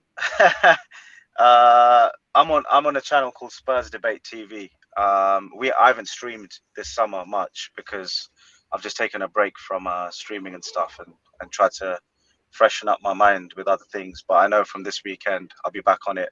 So yeah, join me on there, Spurs Debate TV, and big up THFC Rants. Hit the subscribe, hit the like, and put a comment in there as well, please. And support Will's channel. He's putting all his time and resource back into this amazing studio you're building, man. So Yeah.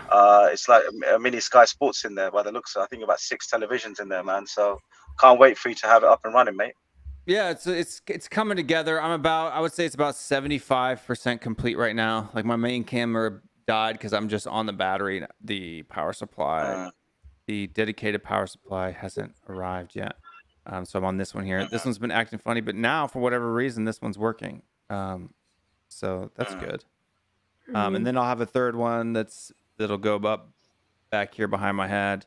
And it's just fun. I mean, I figure if I'm going to keep doing this for a while, then yeah, why not? Why not? And then I could start spinning off and doing other stuff. I like tech. I like audio tech. I like video tech. So maybe do some reviews and stuff like that. Mate, that little chat we just had about, the little tech things that are coming into this world. Yeah. I love that kind of stuff, man. So if you're doing tech, where, you unless someone tells you don't know about this stuff, but it's amazing what the future holds and how it changes every couple of years, like major changes in lifestyle. So, mate, if you're into tech, I can't wait for you to do something on that, mate. I'd love that stuff. Yeah, for sure. Like I want to do, especially like streaming stuff, and especially for footballers. There's a lot of information out there. Like if you want to be a streamer for gaming, but not a whole lot for football stuff. And there goes that camera. It'll come back on. There it is. Okay. All right. Yeah. See, technical difficulties. I sent you how the refrigerators are.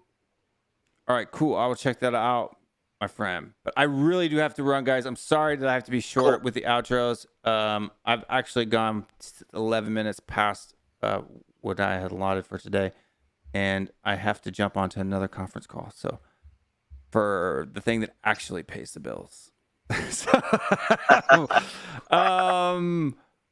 Thank you guys for watching. Dan, everybody go check out Dan THFC. Everybody go subscribe to Spurs Debate TV. I'm Will Stewart, THFC Rants. Our next video will be tomorrow. We'll be doing a FPL stream before the deadline. I know that I promised that we would start doing some FPL videos. So I will be doing that video tomorrow. So folks, we'll see you tomorrow. Stay strong. Stay Spurs. And we'll see you guys next time. 1, 2, 3, 4. Let's go now.